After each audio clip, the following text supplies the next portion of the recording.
put it in the chat for me and just say hello. If you don't mind. Make sure your chat's How was your first week? How's the studying going? Did you find a place to steal time away from your normal life? Did you hide from those who count on you? Did you have a talk with them that leave you the heck alone so that you can get this stuff done? Figure out if it's in the morning or late at night or at lunch or all three, or maybe you claim you're at Target, but you're really trying to hang out in the parking lot, in the car, reading a couple more chapters, whatever it takes. All of those things are fun. Yeah, sometimes it's going to be fluid. Try lots of different things.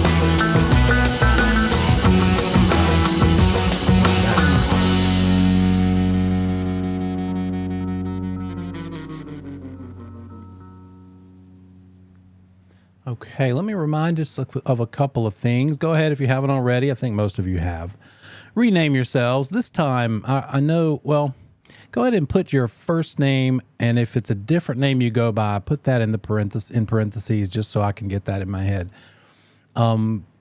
Keep in mind as well that Zoom keeps attendance, right? It sees how many minutes you're here, and every night after class, I tally it up, I make sure, and I record it in a special worksheet required by Go School. And we keep track. And so toward the end of the 10 weeks, we're going to be monitoring it and making sure that no one has missed the amount of time that could disqualify you from taking the final exam. So just be careful about that. Don't do it early. If you got to miss some time, you know, you're just taken away from your bank, right? You really shouldn't miss any, because who knows what could make a big difference in your success. Yes, you do have the videos to watch back, but that's not 100%. That's not required by Go School either. That could be something I completely mess up and forget to do. There are some old ones, and I'm going to do my best to remember, but it's not something that's part of the curriculum. It's not a guarantee. So don't count on it. It's just an extra thing. What's the other thing? Rename yourselves. Full face on camera. Sometimes people shift a little bit or get in front of a window and I can't see you too well. So just make sure that you watch and monitor yourself. If you can't see you, I can't see you. So help me out with that. What's the other thing? Of course, no vehicle attendance. I think we know that one pretty well. You guys have been good about that. No multitasking. I have trouble with that in CE classes, but occasionally I have trouble with that in these pre-classes because everybody has things to do. But sometimes the material, frankly, gets a little dry. I totally understand. I try to make it interesting, but you can only do so much. And it's tempting to turn that TV on. I've had that happen a couple of times.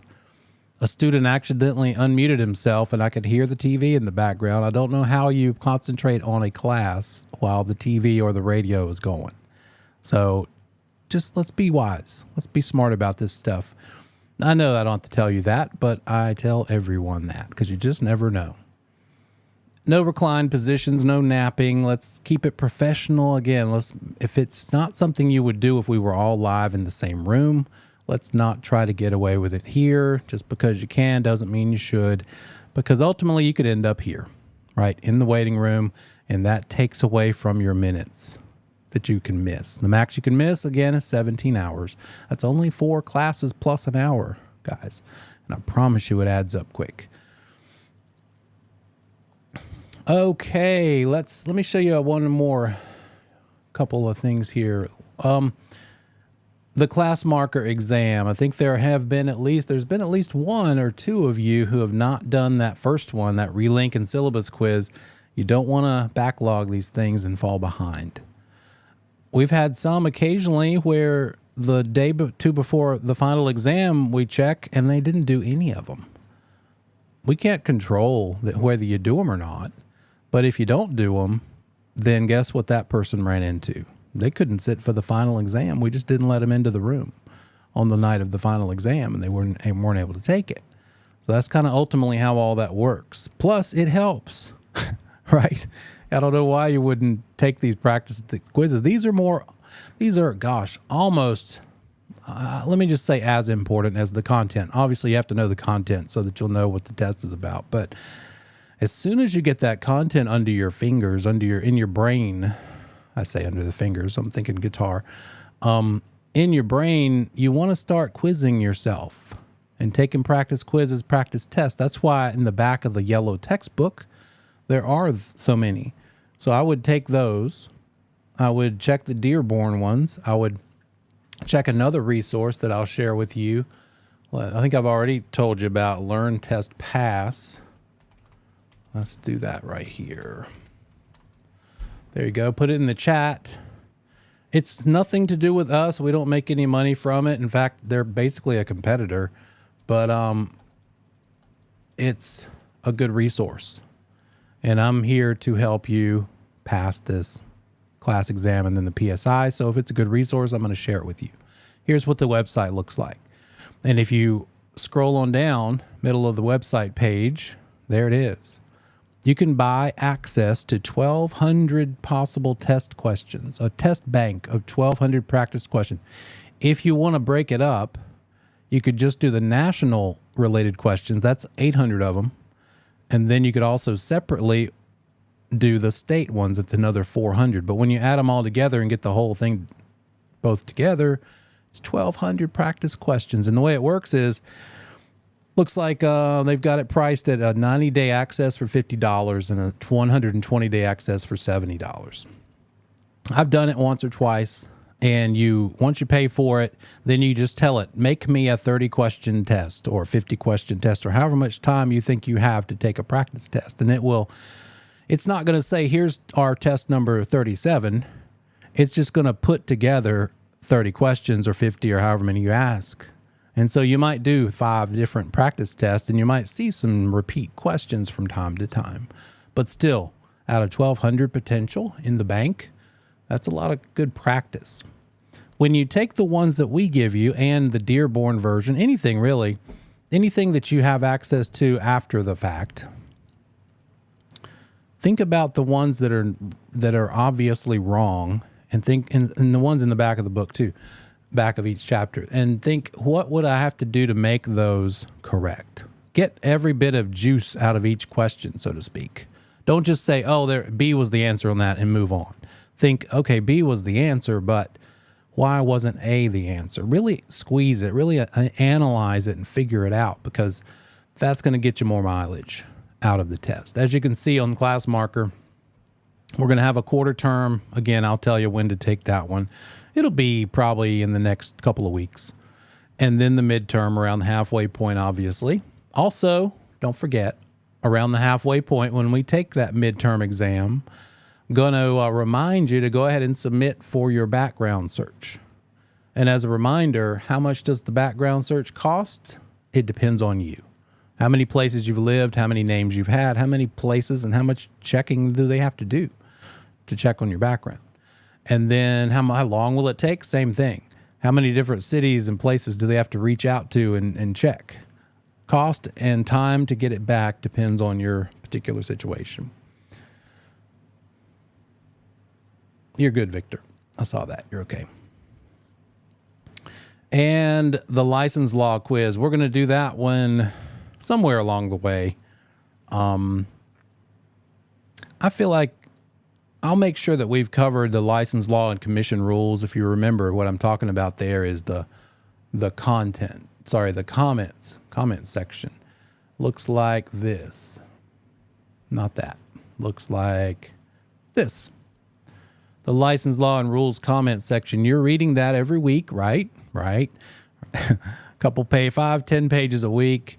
And so you're going to be reading through that. We're going to cover different sections of it along the way. And my goal is to make sure that we've fast forwarded this. Instead of waiting until week 8 when it normally falls, we will have already covered it. So when week 8 hits and those 2 nights that are set aside for this, we're just reviewing this as well as other things. That's just more review we can do, because the magic is in the practice test questions and the review sessions, because now it's custom tailored for you. All of this up till then is, here's the stuff. Then we get to start crafting it to the parts that you're feeling more uneasy with. So somewhere around the midterm range, I'll tell you it's probably a good idea to go ahead and take that license law quiz. The comments section we're going to go through. You have read through, I think page 5 is what I asked you to read through for tonight. And I believe I asked you to come up with some potential questions. And that's great. If you have, go ahead and some point tonight, perhaps shoot me an email with those, with any questions you might come up with. Meaning, a good example, what I mean by that is send me your made up questions, test questions about, is it willful misrepresentation or willful omission, or negligent misrepresentation or negligent omission? So if we fast forward and go down to that section of this comments section, page 5 is where that starts. Let's take a look at a couple of these, kind of get them cemented in your brain. Everybody seeing me okay? Hear me okay? Just a little double check. Okay, good. So willful misrepresentation, what are we talking about there? Did you do it on purpose or did you just do it out of laziness? You tell me in the chat, which one is the definition of willful? You meant to do the wrong thing or you just didn't bother to check and got lazy? Which one? Go ahead if you have a question. Yeah, willful. You willingly did it. You willfully did it. So probably not going to go too well for you. Neither one of them is good, but at least one of them is, oh gosh, maybe I got busy and forgot. Not great, but not as bad as I on purpose told you the wrong thing so you would just shut up and buy it and get me paid. Right? That's not going to go well for you. Yeah. So willful misrepresentation. Misrepresentation, what is that? That's that second part of these 4 things. Misrepresentation versus omission. The second word is probably the easier one to figure out first. So on the test question, if they give you an example and they say, which thing is the agent guilty of? Which of these 4 possibilities? Figure out, was it misrepresentation or was it omission that they did?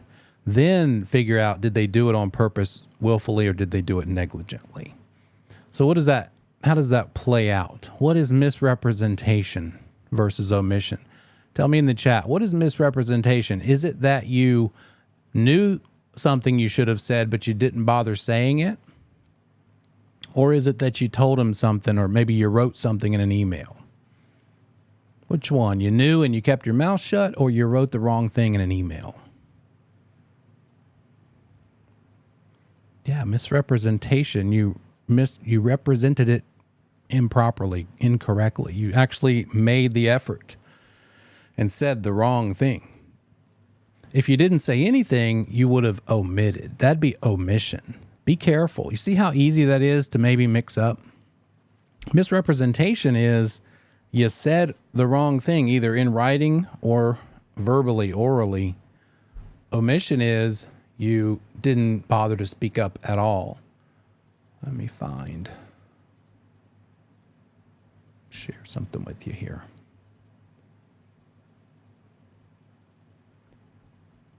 There we go. So again, you've got these possibilities. Willful and negligent. Misrepresentation and omission. So which combination is it? If it's misrepresentation, do this one first. Figure out which of these 2 things the test question is talking about. Again, misrepresentation means you wrote it or you said it.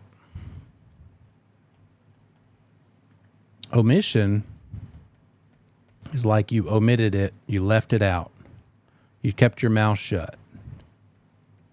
Both of them are wrong. We're just categorizing which thing was done.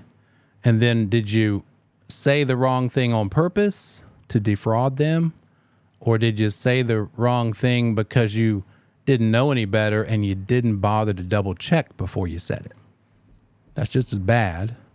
It can happen. I would dare say it might happen with agents that have been in the business longer than agents who have not been in very long. Because as you do more deals, you get pretty good about various things. You see things like you have a termite problem or a structural problem, and you feel pretty well versed, pretty knowledgeable about that topic, about those termites. And so maybe you tell your next client something that you learned back when you experienced termites last year, but you said the thing, you misrepresented, and you did it because you just said it because you're kind of maybe almost egotistically bragging.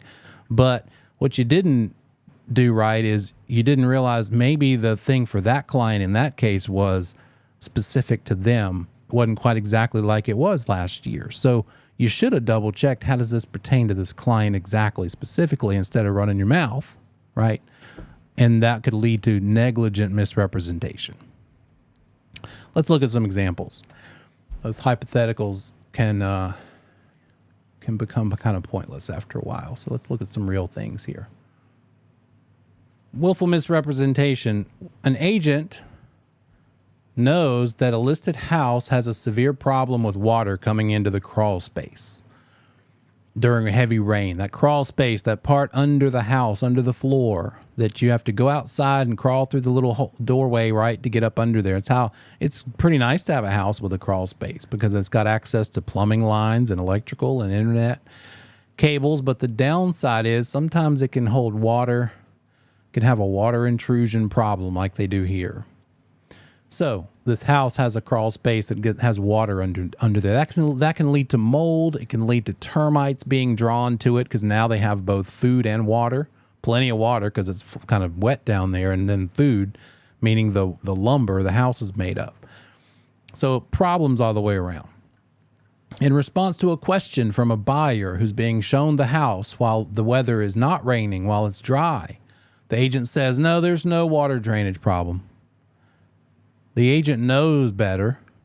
They know that they have a problem when it is raining, but they're taking advantage of the situation that there's no rain right now.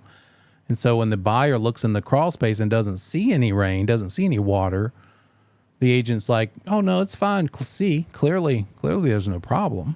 So the agent told them something, misrepresented, and they did it on purpose, willfully, because they could take advantage of the fact that it just so happened to be dry today. But if it were to rain tomorrow and that buyer came back out and looked, they'd see that it does have water that gets in there. An agent knows that the heat pump, familiar with a heat pump? Anybody familiar with the difference between how houses are heated? Could be a furnace, a gas furnace, an oil furnace, or it could be an electrical system called a heat pump. And a heat pump is part of what's called the heating, ventilation, and AC, or HVAC system, right? The air conditioning, the air heating system. The heat pump at a listed house does not work right. An agent knows this. They tell the prospective buyer, everything here works fine. All mechanical systems and appliances are in good condition. Again, they knew better and they said the wrong thing. What if let me switch this around a little bit. They know the heat pump doesn't work and the buyer never asks about the heat pump, but the agent keeps their mouth shut and doesn't bring it up either. Do we still have willful misrepresentation in this situation that I've modified it to? Buyer didn't ask about it, and so they didn't mention the fact that it doesn't work. Now we have a willful situation. They're trying to fool them on purpose, but they're fooling them by keeping their mouth shut. So it's no longer misrepresentation if they don't mention it. It's omission. Your mom ever tell you you lied to me by omission because you should have told me but you didn't? That's what omission goes back to, right? You should have said something, spoken up, but you didn't. So let's look at an example of that, and then we'll go back and forth a little bit, because my favorite willful misrepresentation is the next one. Okay, willful omission. Willful omission. We're still making a decision to do the wrong thing. And the thing that we're doing wrong is leaving information out rather than telling the wrong information. So willful omission. An agent knows that a zoning change is pending. They're thinking about it. The government's thinking about changing the zoning. And if they do, it's going to make property values go down, adversely affect the value of a property. It's going to drop because now it's not going to be zoned for the most profitable potential use. How could that work? The house I live in right now, I'm sitting in this moment, is zoned commercial. It's industrial, actually. I-1, Industrial 1. Every different municipality has different codes about their zoning. What might be I-1 here might be called I-2 in Charlotte. But it doesn't matter. Point is, it's not residential. I get to still use it residentially because I was here first before the zoning changed. So I am what's called grandfathered in. Anybody heard that term, grandfathered in? Means you get to still do what you've been doing. They can't just force you out because the city, came along and annexed my property and said, now we decided that it can only be commercial. Get out. They're not allowed to do that. So the downside of being grandfathered in is I can't make as many changes as I might want to. I'm getting more into a zoning chapter that we'll cover in another week or two here. But if the house were to burn down or get destroyed or damaged heavily, I may not be able to rebuild it because I'm zoned commercial. And they don't let you just keep using it. Eventually, the government, the city wants you to comply with the current zoning. They want this to eventually be used industrially. Well, they're in luck because I do have it under contract, supposed to close next month. And I'm selling it to somebody that's going to use it industrially. Well, who do you think might pay me more money for this property? Somebody that wants to use it for a business or somebody that wants to also live here themselves instead? They don't want to run a business. They just want to live here like I've been living here. They're not allowed to, so it's a non-issue. But which one probably is going to be more profitable? It depends, but probably a business use. Well, there is no choice. I have to sell it only to a business. In fact, the first week I put it on the market, somebody wanted to put townhouses here. That's a residential use, and I had to tell them, sorry. Turns out City of Concord won't let anybody change their zoning right now. They want to keep every square foot of space in the county that is zoned industrial or commercial as industrial or commercial. You can sometimes petition the municipality or the government to change the zoning to suit your plans, but right now they're not so willing to do that. And they have the authority to do so. They could not let me change it to residential. Well, in this case, agent knows a zoning change pending would adversely affect. Maybe the zoning change for me is we're going back to residential instead of industrial. Maybe I don't want that. And I'm the agent, and I know that that change would make it worth less than if it stayed industrial. So if I know this, and I don't disclose it to a potential buyer, hey, buyer, by the time you buy and close on this thing, you're not going to be able to do with it what you planned to. It's going to be worth less. It's not going to be worth anything to my commercial buyer because they can't use it for their business like they thought. Because by the time we close, maybe the day after we close, the zoning is going to have changed. That would be a big problem for everybody. I would be in trouble. They'd be mad. I'd be in trouble. I could get sued, and I could lose my real estate license on top because I'm the agent. Because, by the way, here's another thing, guys. As soon as you get this real estate license, everything that you can do as a normal person with real estate that doesn't require a license, like selling your own property, now you are held to a higher standard. In other words, when you sell your own property, you can actually choose not to disclose things that you know about your property. Wait a minute. What's that mean? Say that you know the roof leaks. Do you think if you do not have a real estate license like you are right now, if you wanted to sell your property, that say you own the house you're sitting in right now, some of you might not, but let's say all of you do, and you know the roof leaks and you put your house on the market, do you think you need to you're required to tell potential buyers that the roof leaks? You have no reason to know this. I'm just teaching you this right here, right now. Do you think you are required by real estate law to tell the potential buyer that your roof leaks if it rains a couple days in a row? It turns out there's a special little feature in the required property disclosure form called no representation. You can check the box for anything about the property, and you can basically say, I'm not telling you one way or the other. I do know the roof leaks, but I'm going to check no representation, and therefore you don't know if it leaks or not. Because as an unlicensed seller of your own property, you are not required to say yes, there's a roof leak. You could choose no representation for the entire thing. However, once you finish this class, pass this class, and then pass the PSI and get your real estate license, and then decide to sell your own property, you can still check no representation, but you have to disclose that the roof leaks somehow or other. In some way, either emailing it to the other agent or the potential buyer, or putting it in the multiple listing service remarks section. Sure, you can still check no representation on the actual property disclosure that I'll show you later, but it's not going to do you any good if you're an agent selling your own house, because you are held to a higher standard once you have the broker's license, right? We'll get more into that when we get into agency. Okay, back to this example that I keep interrupting myself over. An agent knows a zoning change is going to make the value go down, but doesn't say so. The agent has committed willful omission. They knew something and they kept their mouth shut when they should have told. By the way, we owe everybody in the whole world. This is something to write down. This is very testable.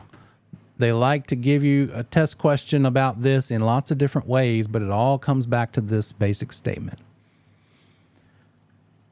As a broker,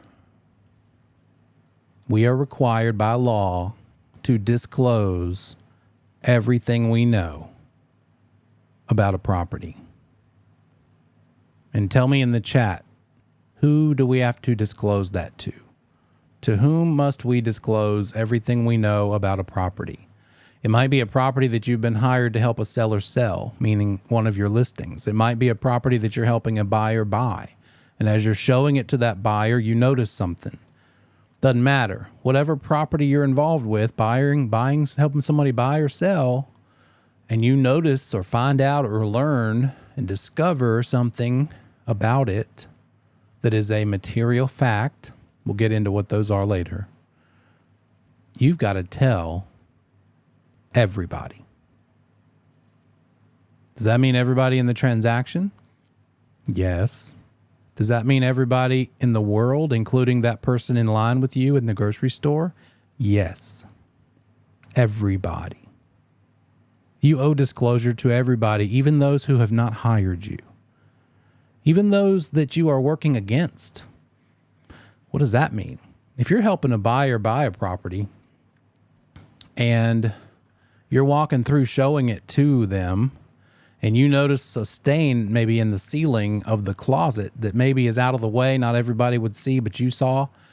And maybe you're tall enough to reach it and you kind of poke it with your finger and you can tell it's kind of mushy and wet. It's an active leak. That's like a big deal. All right, that needs to be fixed and addressed right away. You need to disclose that, obviously, to your buyer. Why wouldn't you? But you also need to tell the listing agent and the seller if maybe they're there. It's no fun when the seller's there during your showing, by the way. You'd really rather they not be there because it kind of makes your buyer feel like they can't, be relaxed and enjoy the house. But sometimes they stay. You need to disclose everything as a broker, even to the seller. Guess what? The seller is someone that should not trust you. If you're a buyer agent helping the buyer, your legal goal and motivation is to help your buyer buy it for the lowest price and the best possible terms to your buyer. You don't owe very much at all to your seller except two things. What you do owe to that seller who is not your client, they are something called your customer. They're in the transaction, but they're not the person you represent the most. That seller is on the other side of what I call the fence or the volleyball net or the tennis net, right? You're batting the ball back and forth, your side versus their side. You owe it to that seller, even though you're taking care of the buyer and not the seller. You still owe the seller to tell them that you saw a roof leak or ceiling leak. You still owe it to the seller to tell them anything that you discover that is a material fact. If your buyer talks to a lender and the lender checks to see if the buyer can borrow money and you get the bad news that the buyer's loan is not approved, your buyer client, you have to tell that listing agent as soon as possible, look, bad news, The thing we've been working on this whole time failed to happen. Buyer can't get the loan. Immediately disclosable. Got to share that right away. Let's see. What about it after it is under contract and during due diligence? Is the question, do you still have to disclose things once it's under contract and during due diligence? Is that what you're talking about?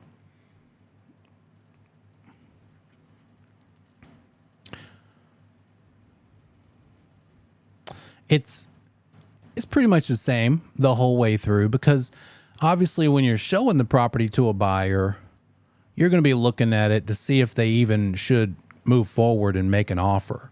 Because if they make an offer and it gets accepted, now they have money that they could stand to lose. Obviously, big deal. Once you're under contract, you're going to be maybe going there during the inspection. Your buyer is, upon your advice, hiring a professional who knows more than we do, right? Even us, an official inspector, and you might be there. Maybe because your buyer has work and they want somebody there, and so you can kind of give them the scoop of what was found. And so as you're there, the inspector says, hey, come here a minute. Let me show you this thing I found. And so you've discovered a new thing. Now, in that case, even if the seller's home, I would probably wait to talk to my buyer about the results of the inspection, and then come up with a plan as to what we're going to ask them for to be fixed and handle it then. But we would still owe them whatever we discovered that is a material fact. Turns out, I think I might have mentioned last time, this past year's CE class, the required update class, I taught it about 36 times. The biggest section about it was about how a couple years ago, 47% of the disciplinary problems and disciplinary action, meaning the real estate commission disciplined agents, 47% of those disciplinary actions were about material facts not being reported properly. So it's a big deal. It dropped 2 more percentage points the following year. It only came down to 45% the next year, turns out. So it's still a problem. We just don't, as an agent body as a whole, disclose things right, disclose things properly. And there's the little note after that point. Information about a zoning change or highway change or anything material that would significantly enhance the value of a seller's property must also be disclosed to the seller, even if the licensee is a buyer's agent. I know you're still paying attention to me because we're still just in the first half hour, but let me ask you to pay extra attention here. Let me repeat that line. This is huge. This thing I just read, let me rephrase it to you. I'm paint a scenario and think about what I just read to you when I tell you this scenario and ask you this question. You are working with a buyer, an investor buyer, and your buyer says, look, I feel like that it's going to be worth more in this part of town because a little birdie has told me that they're going to consider a major highway going through over here on this part of the town, this part of the county.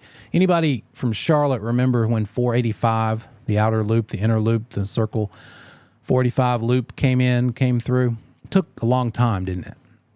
It crossed over lots of roads. It's a circular loop around the whole city of Charlotte. And my dad grew up on a piece of land about a mile from where the loop came through when it crosses the road called Rocky River Road.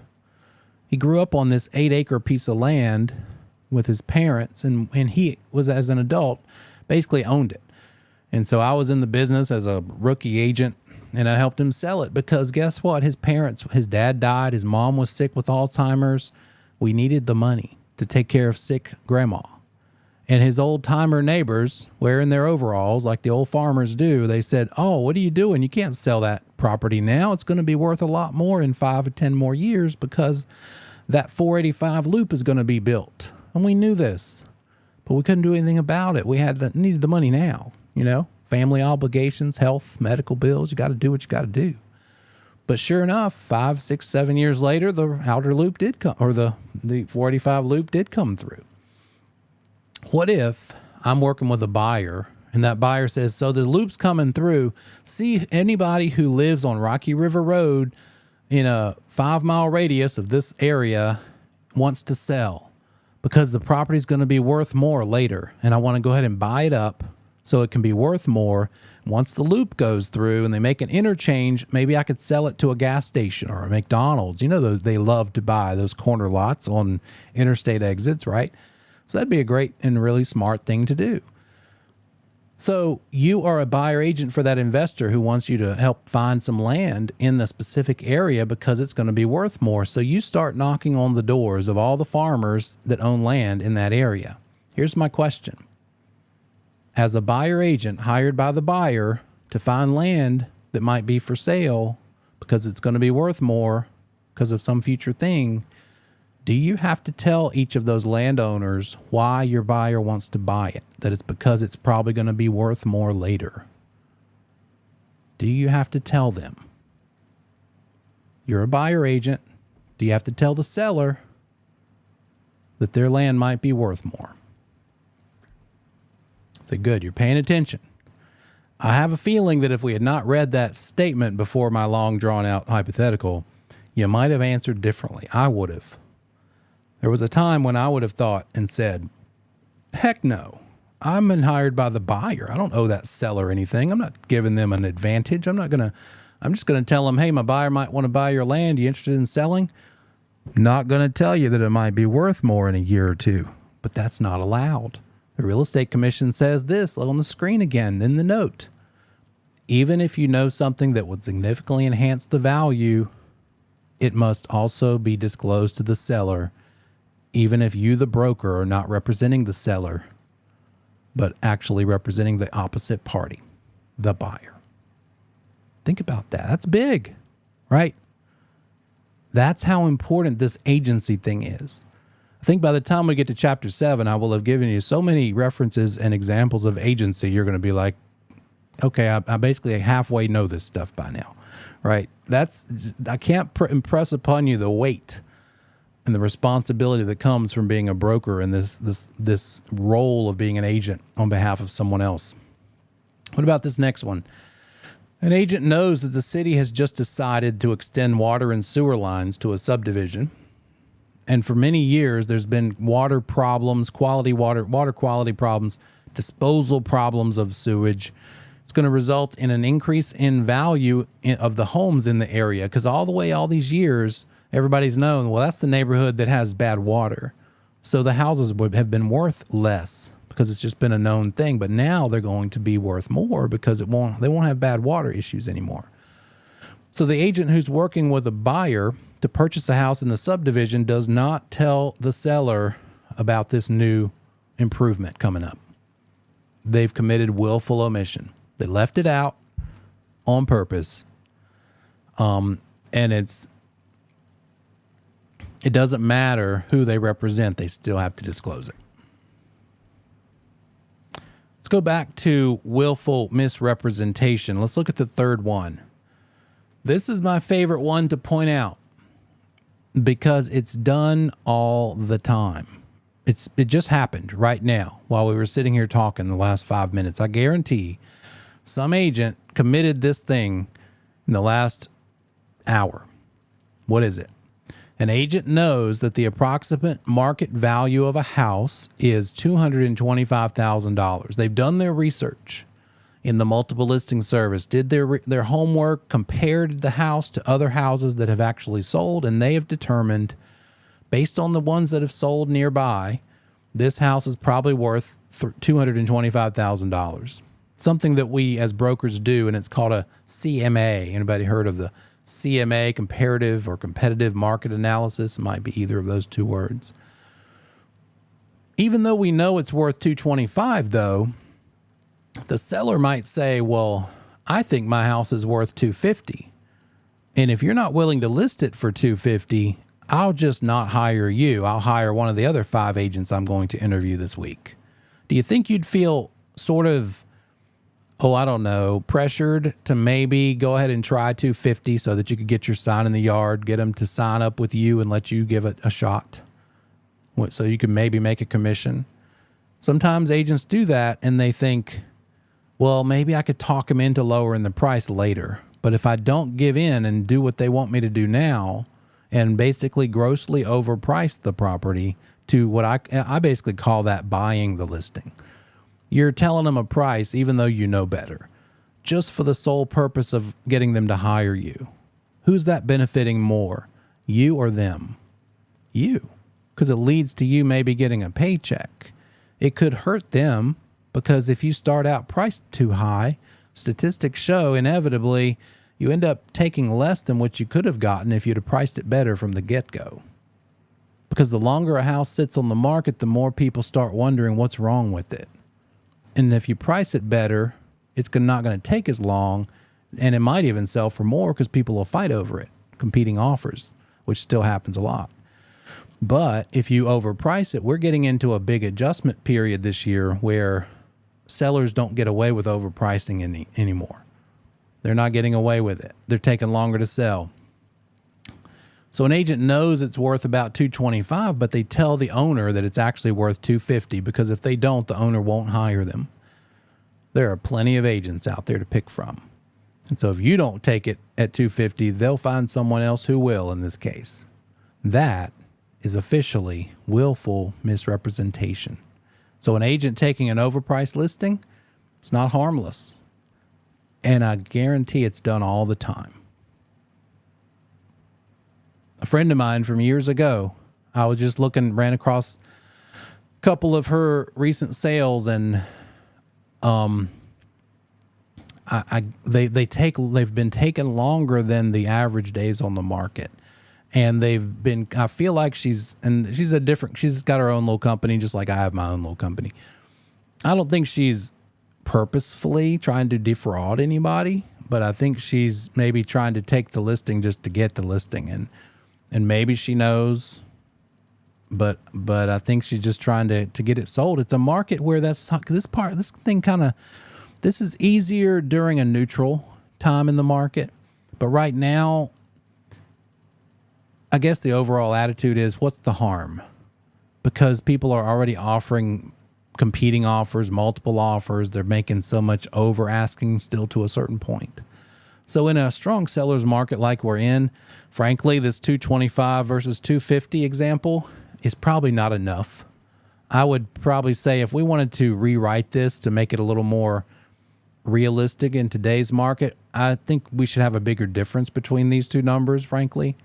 But the point is, the agent knows for sure that it's worth $225 and they still take it overpriced. That's the problem. That's the problem. Not that it might actually sell for $250, but there's no way it's going to sell for $250. That's what the situation would be. Let's see. That's willful misrepresentation and willful omission. Let's look at negligent misrepresentation. Now we're talking about laziness, negligence, like a negligent parent, right? They're not taking care of their kid. They left the kid in the car when they went in the store and somebody thankfully saw and they called the cops, and the kid real bad things could have happened if it got really hot, right? Or somebody just is being negligent about an animal. They chain up an animal to a tree in hot weather, hot temperatures outside, some sort of negligence. We're talking about laziness or doing something basically out of inaction, not taking proper care of something. So an agent has sold several lots in a subdivision in a certain development. All of those lots have passed what's called a PERC test. Anybody familiar with septic system? If you don't have city sewer lines running to your house so that when you flush the toilet, everything goes down and away, like off-site somewhere else, all that fun stuff goes away, that's the city sewer. But if you don't have city sewer lines because you live far out into the country, or maybe even not so far out, but they're just not available, or you don't choose to, you could have an on-site waste disposal system called a septic tank. Well, you can't just put any old septic tank on any old property. Sometimes you'll see, if you look on maybe Zillow or Realtor.com and you're looking at property for sale, maybe land, and you see a ridiculously low price on a piece of land, and you're like, why is this such a great deal? Quite likely, if you read the fine print, it'll say somewhere that the land does not PERC for a septic tank. In other words, you can't put a house on it. It doesn't have city sewer lines running to it. You have to have some way to dispose of your waste, And you can't just put any old septic tank on land that won't perk. What does it mean to perk? It basically means, can the dirt and the soil absorb a certain amount of wastewater? Not to get, I mean, what is it? It's dinner time, so forgive me, but let me give you a little quick septic tank lesson here. But when you flush, there's some water stuff and there's some solid stuff. We're getting real here, okay? We're friends now. The tank is literally big enough for a human to be in, right? You could probably at least sit up in it, if not stand up in a septic tank. It's a concrete box in the ground with a hole, a cover. You can open that cover and look in there and empty it out. You can hire a company with a big truck to suck out the waste that accumulates in there. Well, that metal box, about halfway up its height, has more holes that go out the side with these pipes, these corrugated pipes. Let me see. And those pipes is where the water, the liquid version of that waste, is going to go out.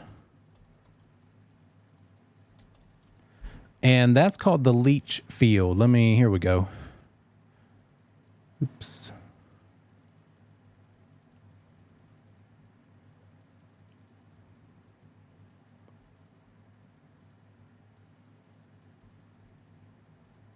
Perfect.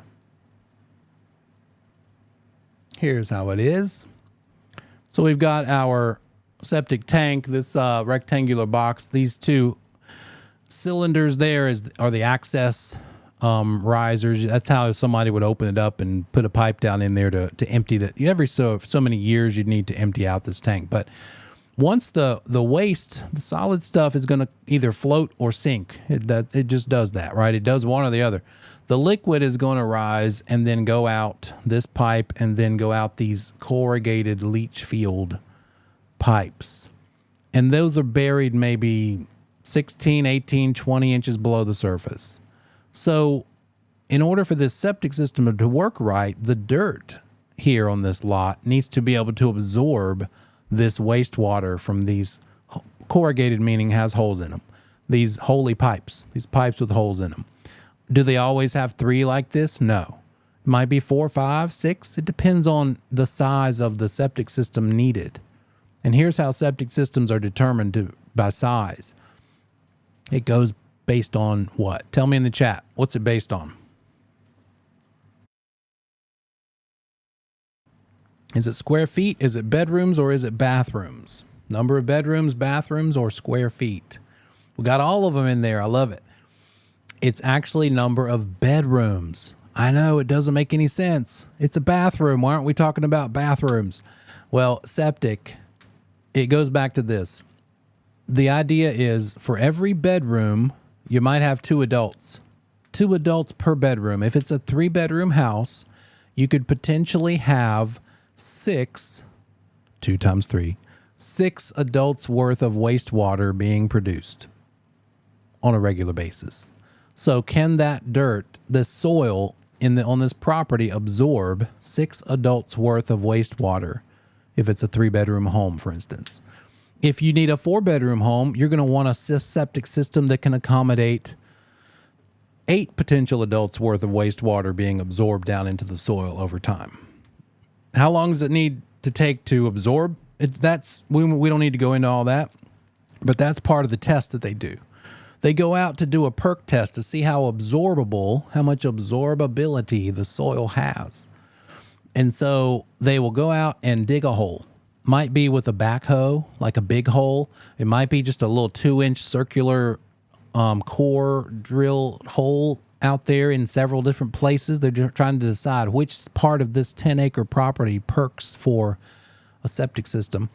And they'll put water in that hole, whatever size hole they dig. It depends on who's testing and what kind of test they like to do.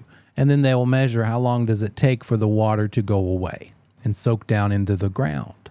It might take forever, in which case it might not perk properly, fast enough. You don't want to have all that stuff just sitting there at the surface, obviously. You want it to go down and away. We're talking about the wastewater, right? So we'll get more into that. There's a couple more things like what's called a repair area.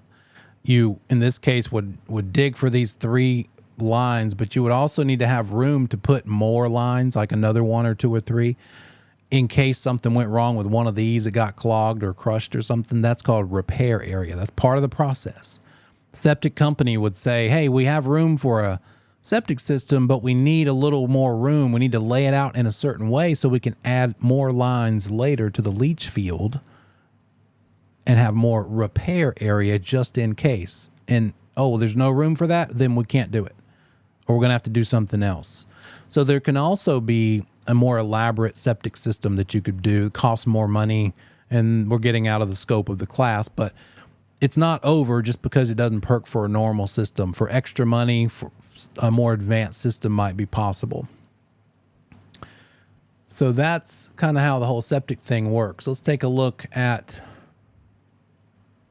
our original point here. So that's what we mean. We've got a situation where it's a new construction development.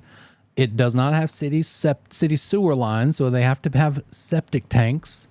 And so they don't perk all the lots, sorry, every lot so far that the agent has sold has perked for a normal system. Passed a soil suitability test for an on-site septic system. But then the agent sells a lot number called 35, and they don't check for sure to see if it passes the soil test for a septic system. They just assume, since all the other ones up till now have been fine, that this one probably is too. The agent tells the buyer lot 35 should be fine. It's going to be just fine. Everything else has been. There's no problem with this one either. But actually, it turns out the soil on lot 35 is not as absorbable. And so the agent, out of, I don't know, arrogance, maybe out of ego, maybe out of just being a know-it-all, or maybe just laziness, and they didn't want to verify it. They just spouted off and said something turns out not to have been true. They were negligently misrepresenting. They told something. Yeah, this can handle a septic system, but they told it out of negligence. Guilty of negligent misrepresentation. And again, doesn't matter who they represent, the buyer or the seller, what their role is, they still owe to the whole world to tell the proper truth. We not only have a duty to disclose things, we have a duty to discover things. We need to look into it. We need to be basically investigators to a certain point. We don't have to have expertise and know how to do a perk test. We just need to know where to find the permit that indicates a perk test was done and gave the conclusion that this lot 35 does not perk for a 4-bedroom house. Maybe it only perked for a 3-bedroom house, but not a 4. So it still perks, but it turns out this buyer wants to put a 4-bedroom house on it. And so they're still guilty of negligent misrepresentation because they said, oh, 4's fine, but it's not. If they had bothered to do the work and looked up the septic permit, they would have seen it only perks for a 3-bedroom house. And I told them it perked for 4. Negligent misrepresentation. See that? Then we've got, let's see, let's skip that one. No, that's the only other one. Let's do that one. An owner tells a listing agent with ABC Realty the house has 1,850 heated square feet. We'll talk about how to measure houses later. Without verifying the square footage, the agent goes ahead and puts it in the multiple listing service, says this house has 1,850 square feet. They don't check. Guess what? We are responsible for checking. Well, as an agent, do you feel confident in going out and measuring a house right now? What if I said, here's your real estate license tonight. Just in time, I need you to run out to this new listing of mine and measure it for me. Would you be confident measuring it? Of course not. Turns out there's certain nuances to measuring a house. When you see that house is 1,850 square feet, that includes the wall space that you will never, ever see, that you can't step on and walk on or even use. You're using it because it's got insulation and electrical lines and plumbing lines, but you're not using it because you can store a can of soup in there, right? So, but that too, that thickness of the wall includes the 1,850 square feet. That's how we are measuring property. So you don't actually have usable 1,850 in that regard, right? Walkable, I should say. It also does not include the garage because we specifically said this, heated. heated square feet, also known as heated living area. HLA, you might see that in your material. So in this case, the owner says, yep, my property has 1,850 heated square feet. Why? The owner might have said that because they saw it on a plan, a floor plan, or maybe they saw it on the blueprints from when it was built. Guess what? Sometimes builders don't build all the way completely 100% to the blueprint. They change some things on purpose, right? Sometimes on purpose, sometimes not. But just because it's on the blueprint doesn't mean that's what the house ended up having, right? So without verifying, how do you verify? You either measure it yourself or you hire somebody better than you to measure it. And every time in a CE class, I usually ask, who here measures their own listings yourself? And I'd say 80% of them do not, if not 90. Most of them don't do their own measuring. But even if you hire it out, you are still responsible to the Real Estate Commission for being accurate. Yeah.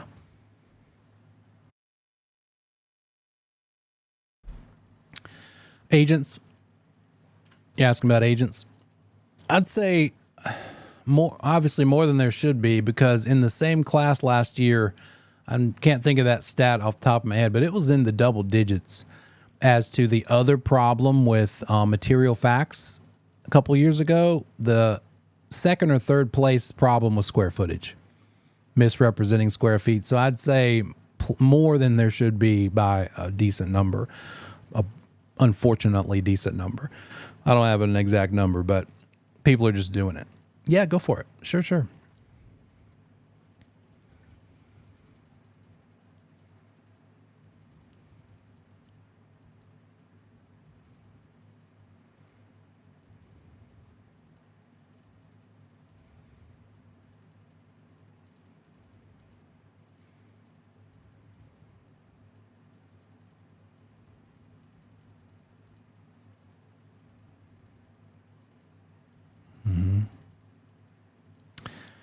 So now we're talking about, obviously, if it's all going completely terrible, it's probably what's happening is your person measured it higher than it actually ended up being. That's what's going to harm the buyer more than anything else, right? The buyer's going to be mad because they're not getting as much as they were told they're getting, right? And that means they're losing money, losing value. They were told it's 1850 when it's really 1750. So what's available to somebody when they feel like they've been cheated of something? Well, you can always get sued. You can always sue somebody for something. As far as to the agent, the Real Estate Commission says, by the way, we're not required to measure and report the square footage, but if we do choose to do it, or someone else requires us to do it, it has to be accurate. And since it's not accurate, the Real Estate Commission could discipline us, and it could affect our license. Right? They could either reprimand us, they could suspend our license, they could revoke it and take it back altogether. We could also be sued by the buyer because we told them that they were getting more than they really got, bigger house than they really ended up getting. So we'd be subject to civil suit. We'd be subject to discipline by the Real Estate Commission.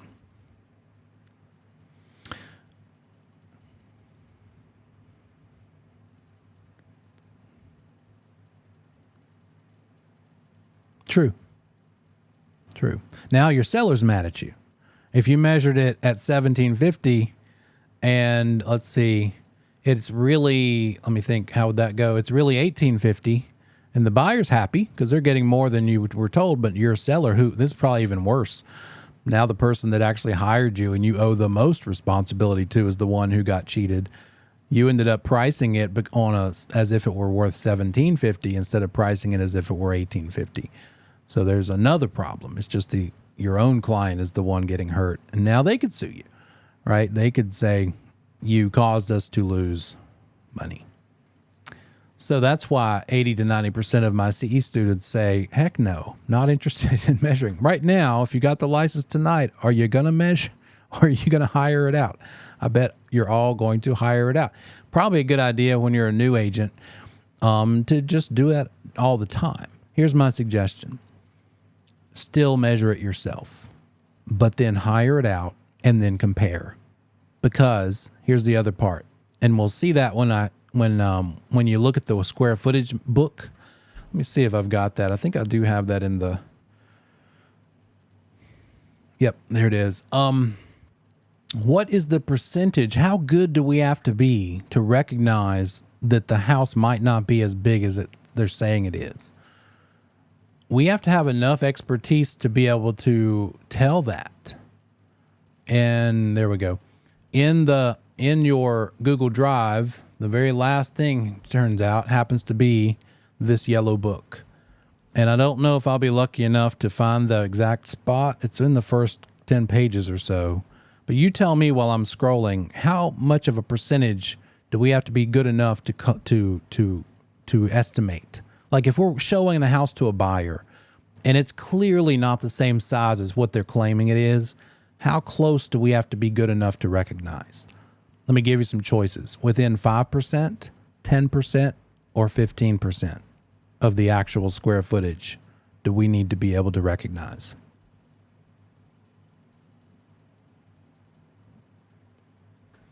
Those are the two biggest guesses in all the CE classes. Everybody guesses either 5 or 10%. But if you'll notice, it's right there. It's not very well pointed out, but it's right here. It turns out it's on page 6. I guess I'll remember that forever now. Deviations in calculated square footage of less than 5% will seldom be cause for concern. We need to be good enough to recognize anything over 5% different than claimed. So if you're showing a house that's actually 2,000 square feet, and they say on the sheet that it's 2,200 square feet, what is that in percentage? 200 compared to 2,000, well, that's 10, right? So we're over. That's 200 square feet. That's not much. 200, what is that, 10 by 20? That's a room. So I guess it's kind of a lot. I mean, it depends on your perspective. Here's what I do know. You ever been in somebody's house that was built in 1950 or 60 or 70? And then you've been in a house that was built in 1990 or 2000 or 210s, two teens? Big difference in floor plan, right? One of them has actual doors in the walls, human-sized people doors. Each room is a specific separate room. The other one is wide open spaces, right? The kitchen flows into the dining, flows into the family. Maybe it's like one big open space. And when maybe the husband has his buddies and the wife has her friends, you kind of can't hear over everybody because it's no separate spaces for the two combining meeting groups to have some privacy. And then I've noticed that since the 90s, when we had all these wide open floor plans, they've kind of started to close off some space again and give at least two main areas in a given main level, because I think that's part of the problem. Well, if you're showing, if somebody is so sensitive about, and I see that we're at the break time, if your buyer is very close on their budget, they don't really care so much about anything more than can I afford it, and you might be showing them a 1978 house, and then the next one you show them is a 1998 house. Two different floor plans. Can you tell the difference in a 2,000 foot old house versus a 2,000 foot new house? They feel different. They look different. So that's what most people get scared by. They're like, oh, how am I supposed to know this? Well, you just have to practice. You have to look at a lot of houses. And what I'll tell new agents is you can set up appointments to preview property, like maybe go see 6 houses, you and a buddy, another new agent. Don't look at 3 of them on paper. Like for you, if you go look at one, intentionally don't look at a listing and go in there and see if you can estimate how big it is and have your buddy tell you how close you got. And then do the same for them. You see what I'm saying? Or measure your own property. Or you get a listing, go ahead and measure it, but then hire it out and then compare with the professional's number. And that goes back, and then we'll have our break. What if you hire somebody that gets it wrong? Be careful who you hire. I hired one last year and they didn't do anything wrong. It turned out fine. I measured it too. It was just a townhouse. It wasn't that hard to measure. But I wanted to hire it out just to kind of see what would happen. Also, when you hire it out, they will usually make you a nice, pretty floor plan that you can use with your marketing. So turns out he was brand new. He had had his license 2 years. He had only ever worked part-time, and he just got a side business, little side gig, joining this company that hired him to measure houses. And that's fine. Again, he didn't do anything wrong. But if I'm spending my money, $150 or more, to hire and get a professional that's not me to tell me how big it is, and I still am responsible, I'm going to choose a 20, 30-year veteran appraiser who's doing this on the side. I want it to be somebody who's way more experienced than me. So when you call and hire this to be done, maybe on the phone, if it's one of those big measuring companies, say, hey, who do you have that's the most experienced? That's who I want. I don't want your new guy. The new guy's fine for a little cracker box rectangle from 1950, length times width, but not so much for that $800 million house at Lake Norman with 45 different angles and all kinds of triangles and things, and upstairs and third levels and basements. Okay, let's go ahead and take a break. I'll see you back here in 10.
Okay, welcome back.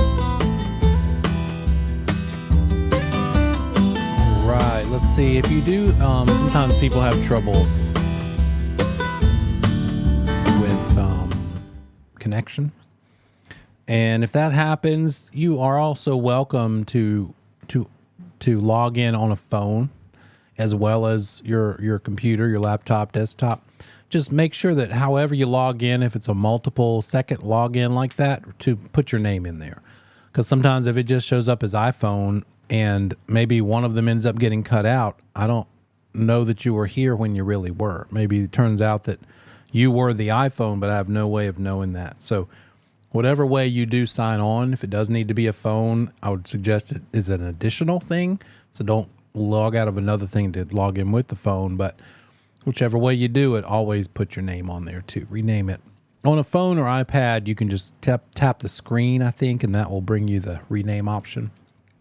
A little different than a computer. Okay, where did we leave off? We were talking about square footage, I believe. Oh, yeah, let me tell you what the last category, and then we'll move on with the textbook information. The last I didn't finish this one. So the agent was believing the owner. The owner said, hey, my house is 1,850 square feet. And so the agent did not verify it. They went ahead and published it and posted the listing in the MLS as 1,850. It got sold. And the buyer agent told their buyer what they learned from the MLS. That buyer agent didn't bother to check. And guess what? They're not required to. We do have a certain level of trust that we're allowed to take and have on what we read in the MLS. We are allowed as a buyer agent to basically believe what we see in the MLS within reason.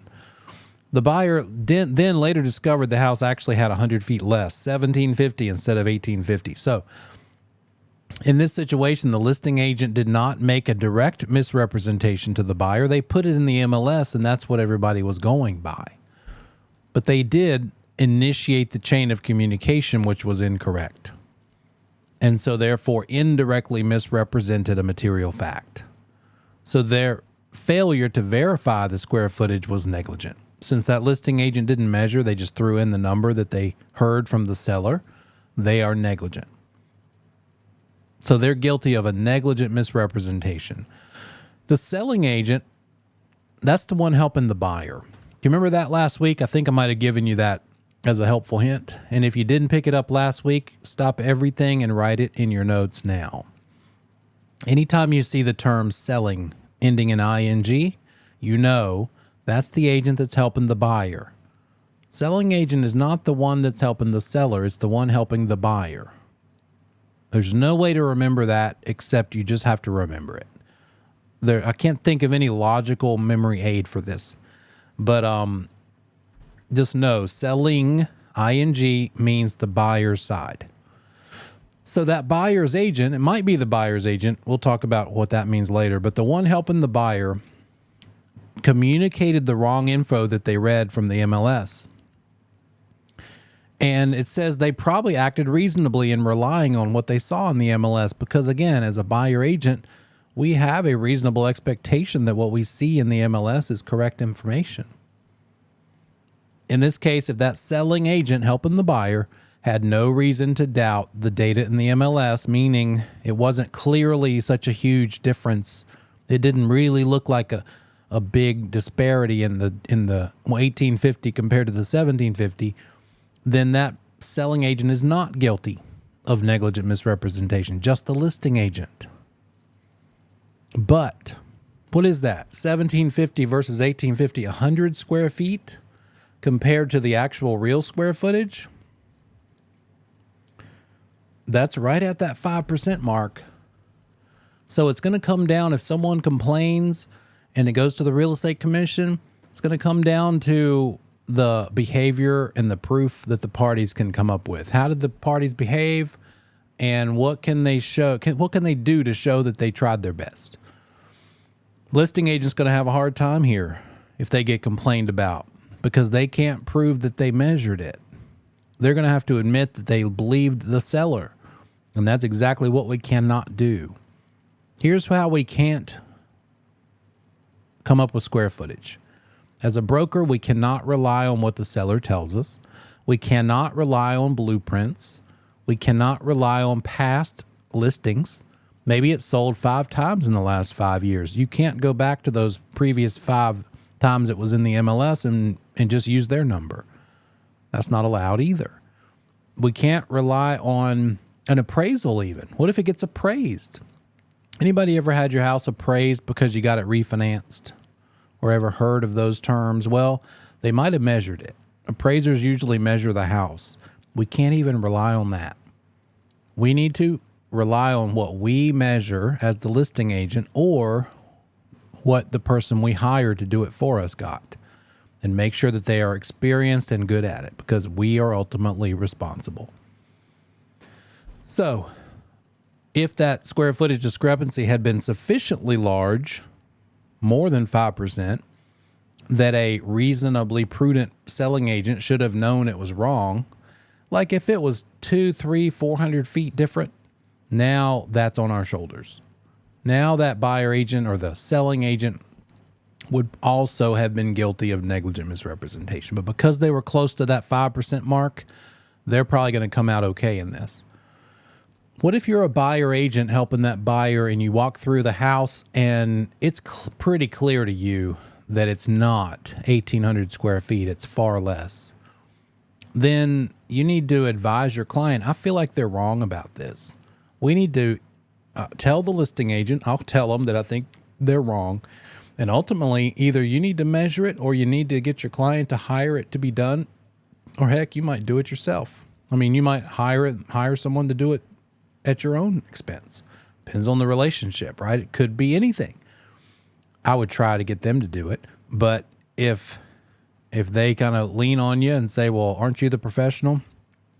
I will spend a couple $100 if it means holding something together, right? In the grand scheme of things. The result in this particular example is not affected by the selling agent's agency status. Again, it doesn't matter who represents who. Square footage incorrection, like disparities, if its square footage is wrong, that's a material fact. So in this particular case, doesn't matter who represents who. And then finally, negligent omission. Where did that go? There it is. And you should read all of these for every one of these possibilities on your own. But let's look at one of them. An agent. Oh, did I do that one? Yeah, we did a negligent omission. Okay, good. Sorry. Things are going fast. Negligent. I think we did one each at least. So from between now and next week, I would go from page 5. Make sure that you've covered from page, let's say 5 to page 10. So there's your homework for next week with regard to this comment section. Read 5 to 10. Now, let's get into the book for the first time. Chapter 1 in the yellow book. Super basic, just like what is real estate. So let's get into that. Get these basics out of the way. Level 1. A lot of this is level 1 stuff. As a reminder, read the units ahead of time and reread again, but maybe not to the same level. It doesn't, just because you're reading it doesn't mean you're reading it the same way. Could be like you're just kind of skimming it. It could be that now that we will have covered it in class, now go back to the syllabus section 1, read through that again. I would even do this. After class this weekend, go to the syllabus and let me share that with you. Go to the section 1 or whatever we just covered and just look. There it is. Nope. Here it is. And then go down through this and from memory between now and whenever you do this over the weekend, try to answer these questions. Try to remember the definition of land compared to real estate, real property, and personal property. And write it out. Print this thing off or write it on a piece of paper and then go see how close you were. Don't look at the answer first. That's not going to stick in your brain as well. Try to rationalize it out. What is land compared to real estate compared to real property? Write a definition that just occurs to you. Make this into a test for yourself. Then go back in your notes and look it up. And it might be that you remember it. Same thing for the rest of these terms. So much of this section, as you'll see, is level 1. Pretty much the whole chapter 1 is just definitions. So this is just cramming this stuff in your brain. Right? Just memorizing definitions. But it helps to memorize when you can logically make sense of it. So we're going to talk about these things, and that's it. Not much to section 1. It's only 45 minutes, 0.75 hours. And then chapter 2 we'll get into tonight as well. That's a whole class session. That's 4.5 hours worth of time that we should be spending on it.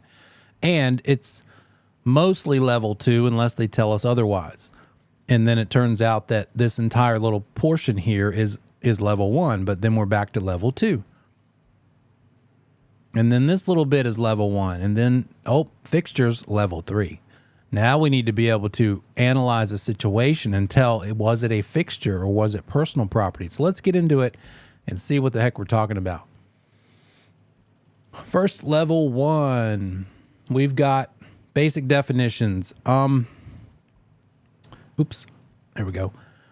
We're going to just see what the characteristics are of real estate, physical characteristics, economic ones, what the different property classes are, and the use of land as an investment. Describe a couple of things. And again, this is all level 1, very basic, nothing more than just what are some definitions. So most people not involved in real estate just mix and match these terms. They might use the word real estate when they really mean land, but real estate could be an office building. Real estate could be a duplex. It could also be a piece of raw land with nothing but trees, right? Land, real estate, and real property all mean similar things, but none of them are the same thing as personal property. We're going to compare the two. What is land? Just land by itself. When it comes to real estate, you're talking about the actual physical property, but you're also talking about the rights that come with owning that property. Do you have some rights when you own property? Those of you who own your house, can you put a fence in your backyard? Maybe. You might be required to put a certain type of fence that's certain height, no higher than. Maybe you can't put a 12-foot fence, right?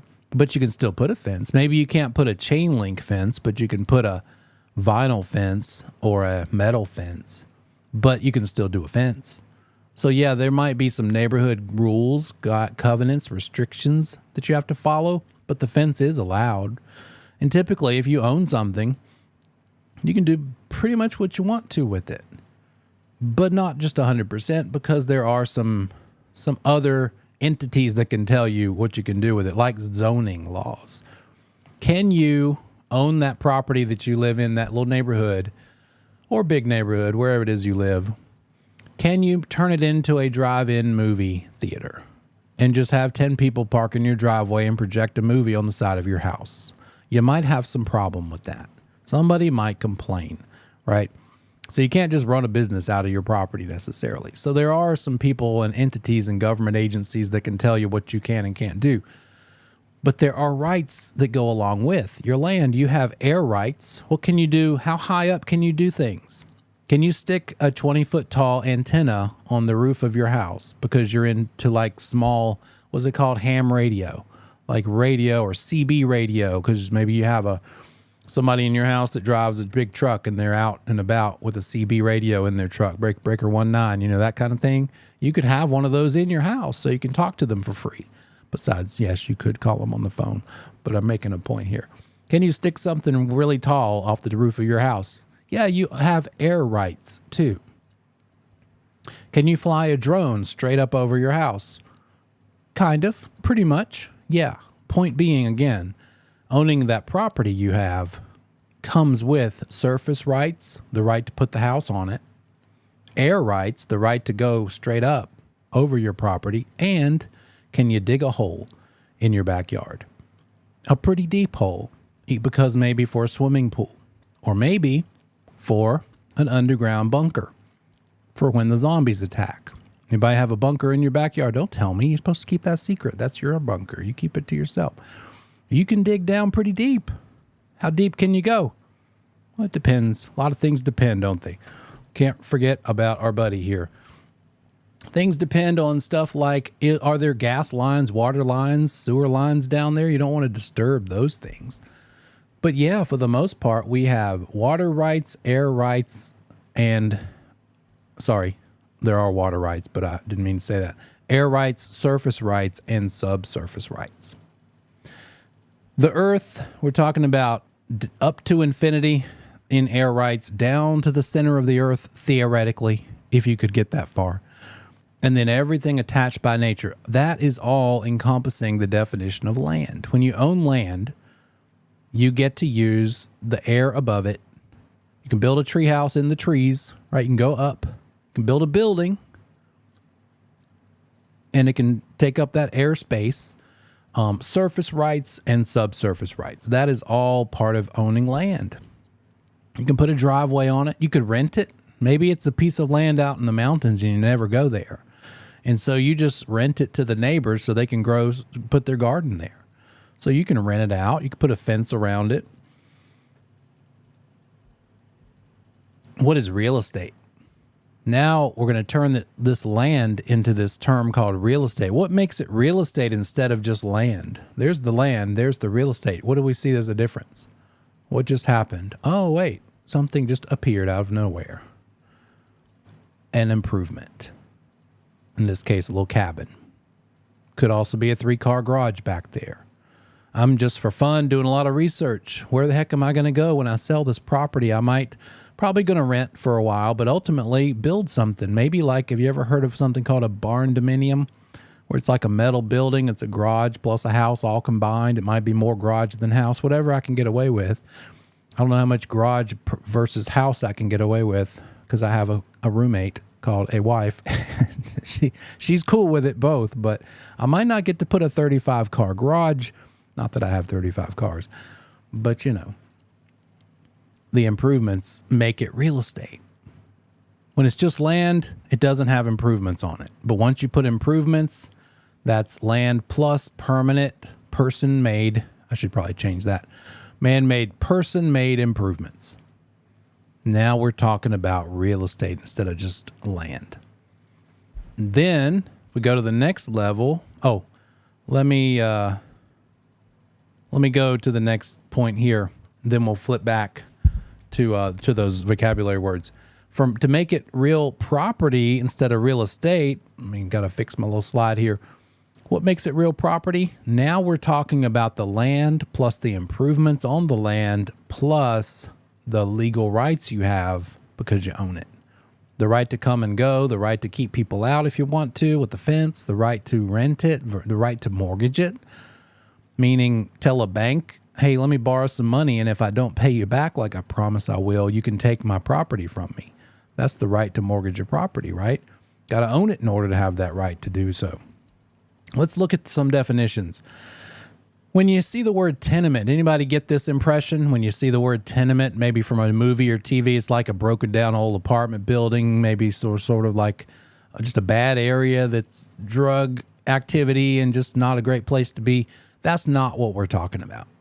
Tenements are not this definition. We're talking about permanent property, things that are built on property. That's what makes it real estate.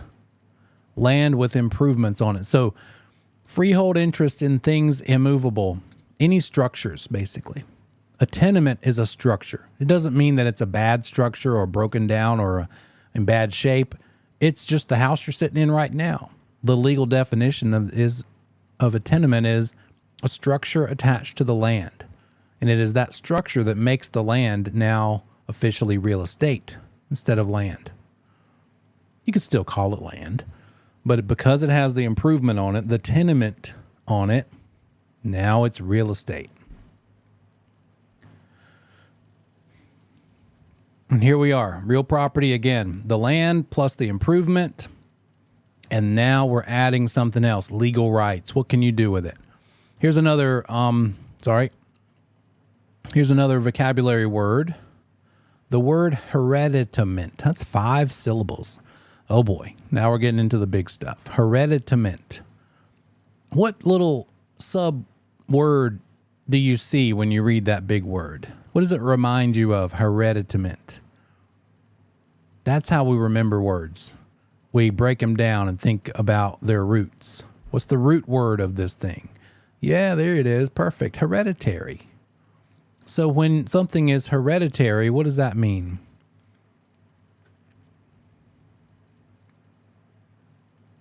Family. There's a better word that I was trying to get around to. Thank you, Will. Inheritable. Inherited. You can leave it to your heirs, whoever they might be. So, oops. Oh boy. Wow. Okay. Weird things happening on my end. Okay. We're good. Hereditaments are properties that can be inherited.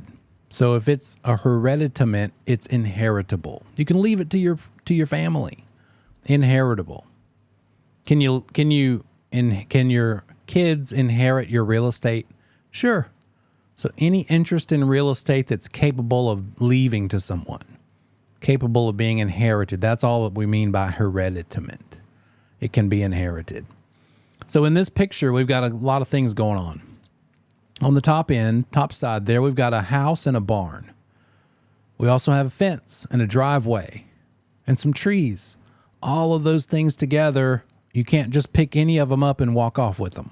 It would take some work and probably some extra tools to physically remove any of these things from the property. Either a bulldozer or a screwdriver or something, or a saw. But it's the land, it's the things attached to the land, and it's the things that go with the land, meaning the legal rights. So that brings up another word. If something goes with the land when you sell it, when you sell the house you're in right now, is that buyer going to expect that you'll leave the driveway? Or are you going to peel that up and take it with you? No, that's going to go along with it. That's another improvement, right? When you sell the land, when you sell your property, your real estate to a buyer, is that buyer going to expect that they're going to be allowed to sell it to somebody when they're ready to? Or are you the last one that's allowed to sell it and they have to keep it forever? They get to sell it too, right? That's one of the legal rights they have, is disposition, the right of disposition. They can dispose of it however they wish. Dispose can just mean not have it anymore, throw it away, or sell it, or give it away. So the word appurtenant means it's a right that runs with the land. It might be that you own property and the way it's laid out looks like this. Here's the road.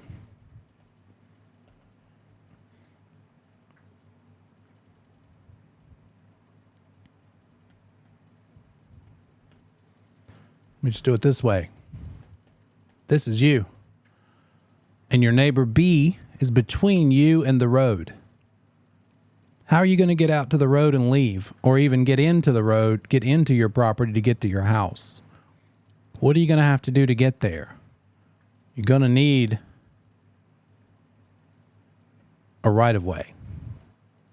You're going to need to be able to go across your neighbor's property to get to your property. And in North Carolina, you cannot sell real estate without access to a public right-of-way. It would be illegal to sell this property to somebody if there wasn't a way to get to that property from a road of some sort. And so B here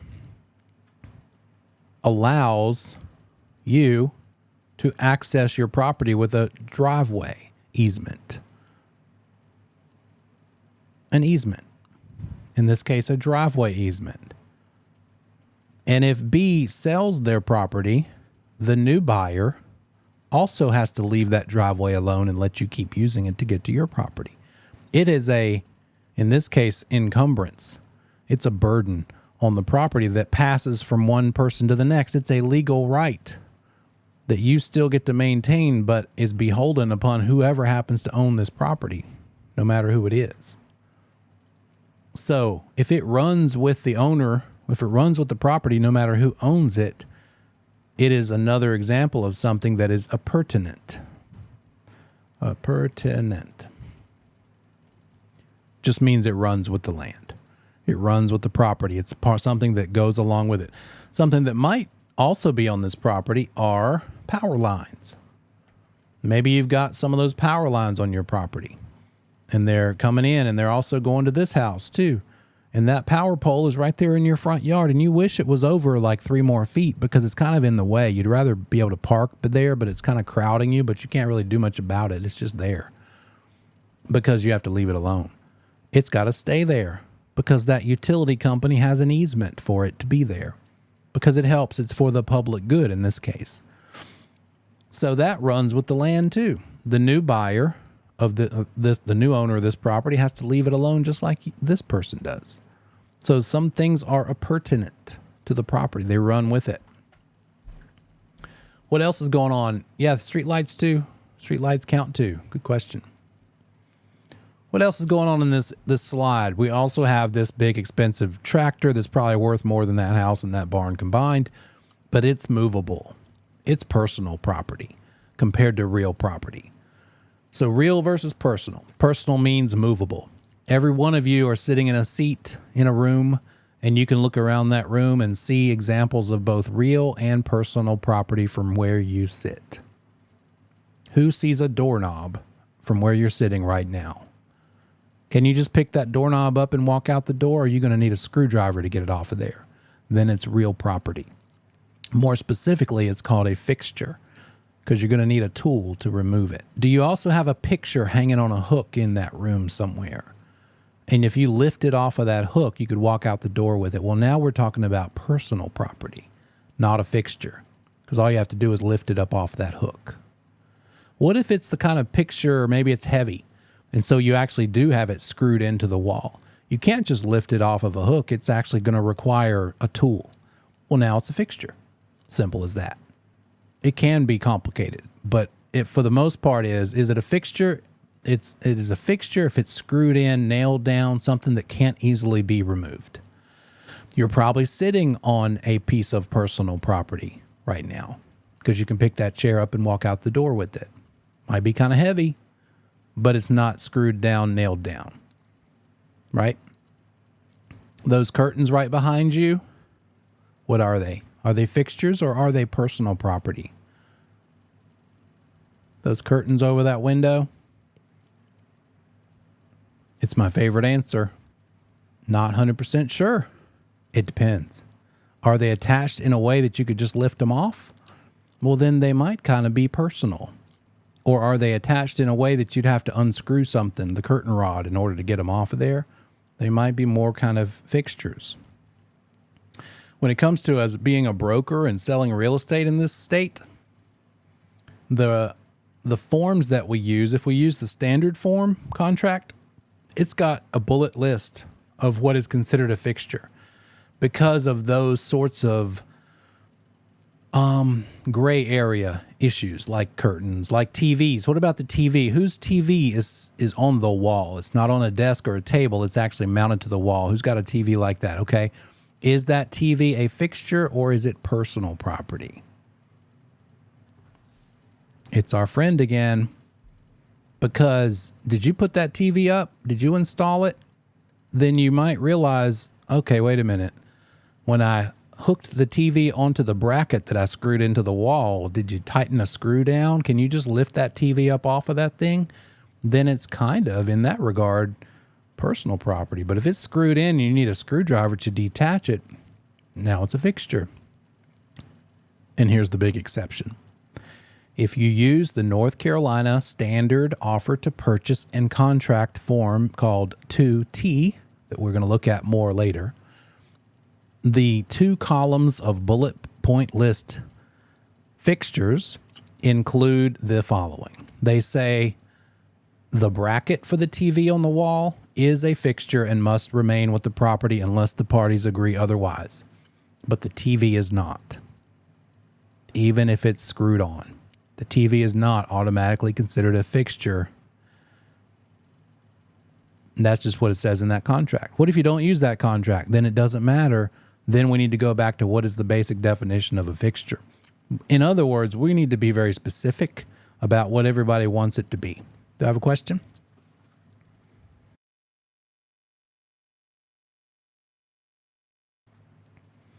You got it. Great point. You got it. Because we're not required to use that contract. It's just that we mostly do a lot because it's so darn convenient and it's a good neutrally written one, fair between the buyer and the seller pretty evenly. If you buy a new construction house, you're going to use a contract that the builder wrote or had an attorney write, and guess who that benefits the most? Probably the builder is coming out on top on a builder new construction contract.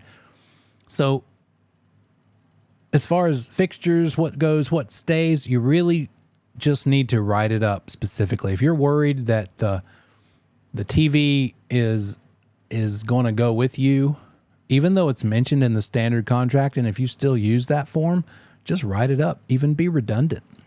As a broker, even more so. If we find out our client really wants that TV to stay in the house, the exact same one, and it's our buyer client, write it up. Because if we don't write it up and the seller takes it, there's nothing you can do about it. Because that standard basic contract says it's not a fixture and the seller's free to take it. So if your buyer wants it, let's let the seller know the buyer wants it and use it and go ahead and negotiate and make sure everybody's on the same page and write it in the contract so that it can stay. Then if the seller tries to take it when you go for the final walkthrough, You can say, oh, wait a minute. See, look at the contract. You're supposed to leave that here. Right? So it's whatever ends up in the contract that really rules the overall transaction. We'll talk more about fixtures in a little bit. So real property versus personal property. Personal is the movable stuff. So what's an example of personal property? Tell me something like that. Just look around your room and tell me an example of personal property. Movable. Walk out the door with it. TV, desk, couch, you got it. The pen in your hand, the bed, a plant. Well, yeah, a plant in a pot. Let's be specific. Because if we go outside and look in the flower bed, you might have some plants out there. Guess what? Fixtures. Because they're in the ground. But if you were to dig them up out of the ground out in the front, stick them in a pot and leave them out there, then it's personal. It might look like a fixture because they don't see that it's in a pot. Here's a story from an agent that's been in the business forever. And she was like in her early days, she was a buyer agent. She helped her clients buy a house, and it was in the summertime, and the seller had planted a whole row of pretty little yellow flowers in bloom, and they were gorgeous. Walking up to the house, it was this entire row of yellow. Gosh, I don't remember what kind of flowers they were. Imagine your favorite yellow flower, just a whole line of them.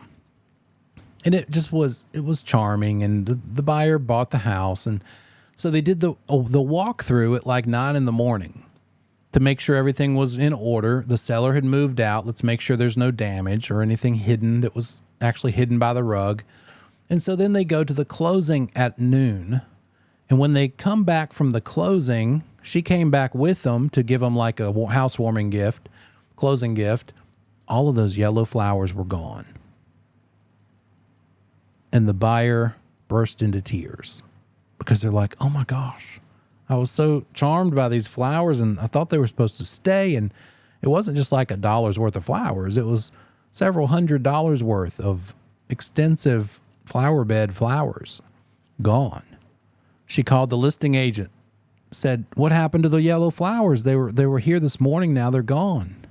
The listing agent said, oh, those were personal property because they were buried in the ground. Yes, but they were in the pots. The seller had on purpose left them in the pots and buried the pots in the ground because they were in the pots. Little nasty legal loophole. Personal property. Guess who bought $800 worth of yellow flowers to keep her client happy and save the day from being ruined, which should have been a happy day? My friend. She went to the store. She had to go to several stores throughout the city. But over the next 2 or 3 hours, she and her husband made it a point to fix this nasty little surprise. And she replaced every one of those. They didn't all turn out to be yellow. She couldn't find 100% yellow ones, but she replaced every one of them. Does she have to? No. The buyer could have tried, but there's really not much that could have been done. It was just a nasty thing that happened. But the point here is this. Every time she ever sold a house from there forward, she made sure the plants really were buried in the dirt, not still in the pot. It's one of those once-in-a-lifetime things. I never heard of that ever happening ever again. So that's how fixtures can get ugly. Fixtures versus personal property. An example of personal property, movable. What's an example of a permanent improvement? Daria, I just saw your example of a personal property. She said dog. Permanent improvement, yeah. Fence, garage, shed. You bet. Something that you can't just pick up and walk off with. The deck, the awning, you got it. All right, some characteristics of real property. Real property, it's the land, it's the improvement, and it's the bundle of legal rights. Things that you're allowed to do because you own it. So it's that. What are the characteristics of real property? There are some physical characteristics and there are some economic ones. Physically, why is real estate so attractive to investors? Why is it that you can borrow $800,000 from a bank to buy a house and you only put down $50,000, but you borrow $800 from a bank? Why do they feel so confident? because you have to sign something saying that property becomes theirs if you don't live up to your end of the bargain and make your mortgage payment. And so they feel pretty confident. You're not just going to make your real property disappear in the middle of the night. It's impossible. You can't drive that to Mexico and hide, right? You could steal a car and drive that somewhere else and never, the lender of the car loan could not find it.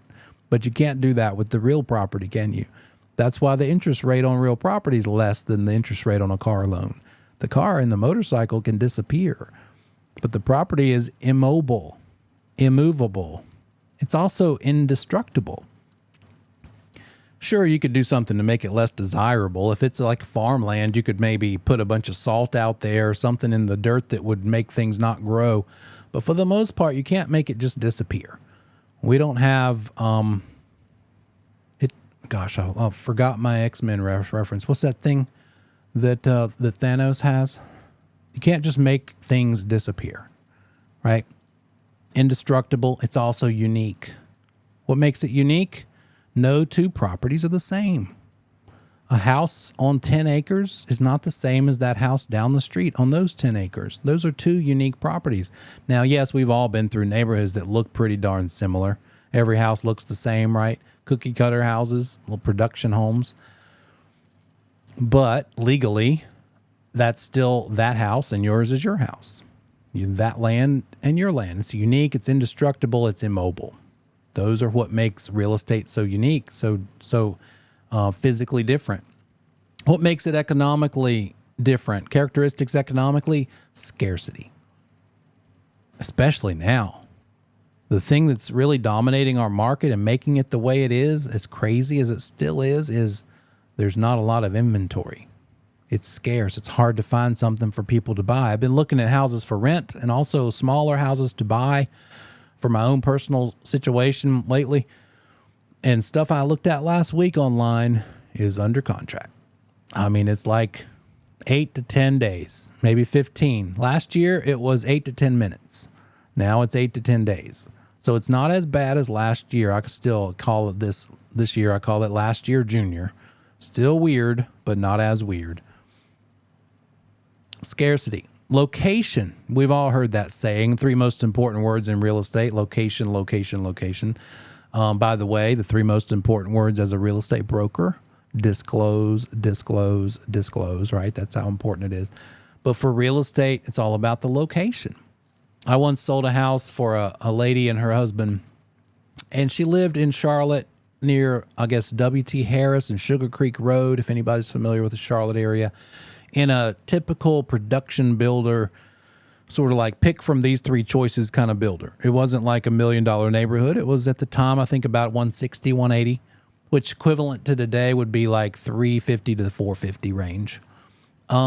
She also, as a side business, cleaned houses in Myers Park. And if you're familiar with Charlotte, Myers Park, it's an older community with big old trees, gorgeous trees. It's only so big, it will never get bigger because the city is all around it, but it's really nice, really expensive. It's older, historic houses. It's $1 million property. And she was annoyed. She's like, why is the house I clean worth $1 million and the house I own only worth $150? And I explained the concept of location. Because you're out on the suburbs of Charlotte, which can always be expanded more and more. There's really no limitation. Not nearly as much as a little closed community like Dilworth or Myers Park, or think of your town's go-to place in the middle of the center, uptown, downtown, whatever you call it. It's a nice neighborhood, but it can only ever be that big because there's no room to expand. And therefore, it's going to be worth more and more and more. So location's a big deal. It also could be a thing like the lake. You have a lake near your property. Up here, it's Lake Norman, Lake Wiley, maybe Baden Lake, maybe Mountain Island Lake. If you're on lakefront property, you're located there, that's going to be worth more than another house in the same neighborhood 3 streets in that doesn't have lake frontage. It's all about that location. The improvements that you put on the property, of course, affect its economic characteristics. It makes it worth more or less. Maybe I looked at a house and it's apparently got a hole in the roof. It's got 2 rooms you can't even go in because they're unstable and dangerous. And I'm like, I want to buy it because I can either renovate it, buy it at a ridiculously low price because it's such bad shape. My wife would never let me live there. She would not be happy camping out in the family room with raccoons coming into the ceiling through the roof. But the improvements could make a big difference. If I spend a couple of months fixing all that stuff, I buy it for $200,000, it's going to be worth $450 or $500. How much did I have to do to fix it? Well, that's the thing. I might think it is only going to take $50 or $100 to fix it, but quite often in those cases it takes $250 or $300 to fix it, and it's not quite as good as you thought, and you end up not having so much profit as you thought you might. But the improvements. You buy a house that has no garage, and over the time that you live there, you put in a 2-car garage. Or my favorite thing is a property that has a carport, like a built-in with its own roof carport. All you have to do is put in a $500 garage door and maybe a couple of pieces of plywood and some sheetrock and insulation. Now you have a closed-in garage. That's a lot worth a lot more than a carport for not that much labor and materials, because it's the roof that costs the most to put on. If it's already under roof, it's easy to turn a carport into a garage and see a pretty nice little increase in value. The other economic characteristic of real estate is permanence. And that's, again, why a lender is so willing to give you so much money. Again, sort of like that immobility thing. It's around for a while. Land use and investment, it's all about the highest and best use. Are you using your property to its highest and best use? Right now, this property I'm in, I am not using it to its highest and best use. I'm using it to live in. I should be using it for a business. I need to spend a few $1 million and turn it into a mini storage business. But you guys are being stingy and you're not loaning me that $1 million, and I can't come up with it myself, so I just have to sell it to somebody else, right? Highest and best use. I'm going to sell it to somebody that will use it to probably much closer to its highest and best use. They'll use it for an industrial purpose. How will I make the most money? We'll see this phrase again when we get to Unit 13, when we talk about the appraisal and what an appraiser does. The appraiser is doing their determination of value with this question in mind. Is this property being used to its highest and best use? Every property has one, and it could change over time. 20 years ago, this house I'm in was being put to its highest and best use because it was zoned for residential back then. I couldn't have used it commercially back then. So it got changed, and so that changed. You might see this sign. Anybody seen one of these yellow signs driving around?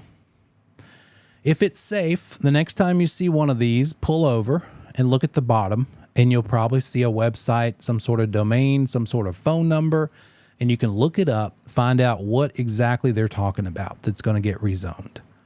You can see what is it that they're looking to rezone. That means that it's going to show up in a zoning board meeting, and they're going to say, hey, that piece of land out there, or maybe that property with improvements on it, we've been petitioned to rezone it from this use to that use. The owner or the potential buyer wants it to become this so they can do the thing they want to do with it. Land use restrictions. What can you do with it? Yes, you theoretically and actually do own your property, but you can't just do any old thing with it. There are other government agencies and entities, maybe the neighborhood itself, that can tell you certain things you can and can't do. You can't paint your front door purple, maybe. Or whatever you want to paint it, you got to run it by them. There might be some aesthetic requirements. If you live in a historic district downtown, one of those 100-plus-year-old houses, you can't just put a front door replacement from Home Depot because you got it on sale for $300. You're going to have to come up with a door built by a custom woodworker who can make it period specific to what they looked like 100 years ago because you chose to live in a historic house. There's historic guidelines and rules and zoning and requirements. You've got to replace the things. That's what makes them so expensive. You got to replace them true to their original look because of that zoning. There's also private land use controls. So there's public land use restrictions or controls, and there's private ones. Public is zoning because the government is telling you what you can do for the sake of the public good. There's also private ones. It's because you chose that neighborhood, and the neighborhood you live in has rules. When you bought in there, your agent, if you had one, should have looked up those rules and shared them with you. So you could see before you're invested what you are and are not allowed to do in there. Anybody ever bought one and come to find out saw the rules later and you're kind of annoyed at how detailed the rules were? Maybe you can't just do any old thing. One very common one is this. There's a cap on how many non-owner occupied properties there can be. In other words, you can't rent your house out because they've already reached the 20% maximum in the neighborhood. It might be that they only allow 20% of the owners to rent out the property and they are already there. And so you can't rent your property out. You're just going to have to sell it if you don't want to live there anymore. You wanted to keep it and buy the new place across town and go move in there and keep this as a rental, but you can't rent it out because there's already 20% of the properties in your neighborhood. If that happens to be the number, it could be 25, it could be 15 or 10. That will be a neighborhood restriction that you have to follow. So those are all things we're going to talk about in Unit 5. Let's take our break and then think about this image. When we come back, tell me what is not in this glass. But I'll see you in 10 minutes.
Welcome back.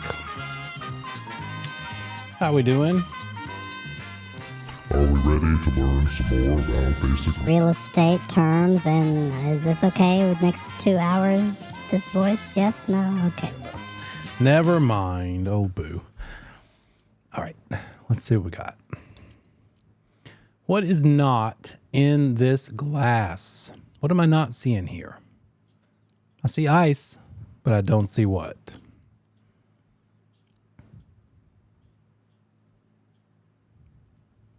You're like bourbon, whatever thing of your choice goes in that glass.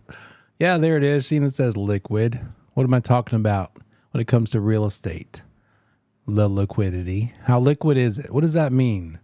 If you need money and if you need to get your hands on $100 right now, and you don't have enough change or cash in your house, how quickly could you get your hands on $100 right now? What would you do in life? Swipe a card, go to the ATM. What if there's nothing there? Do you own your house? You could sell your house and get hopefully a lot more than $100, but you're not going to be able to get your hands on that today, are you? It's going to take a minute, maybe 30 days, maybe 45. So while you have a lot of value maybe in your house, it's not very liquid. You can't get your hands on that money today. It's going to take a minute. Your checking account is really liquid. The change in the cushions is really liquid because it's literally money. That $100 bill that you hid under the mattress, that's liquid because it's immediately available and it's right there, right? So real estate as an investment is about its liquidity. There are advantages and disadvantages we'll talk about when we get to chapter 13 again, but kind of what makes it the good thing is also the bad part about it. It's not very liquid, but it grows in value in lots of different ways. How does real estate as an investment grow in value? Well, how can you make that property worth more? You could fix it up.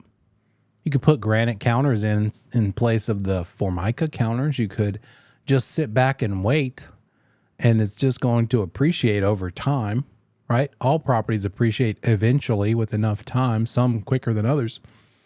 Back in the early 2000s in Florida, you could go under contract to build a new house, and by the time the 6 months were done that it took to build that new house, it was worth enough to just sell it and make a profit immediately. That's how fast values went up. We saw similar values going up, but not quite so steep here. Usually what happens in certain parts of Florida happens here, but on a lesser extent. So that's the idea of liquidity. What can we do with our real estate license? What is there to do not with our license, but in real estate in general?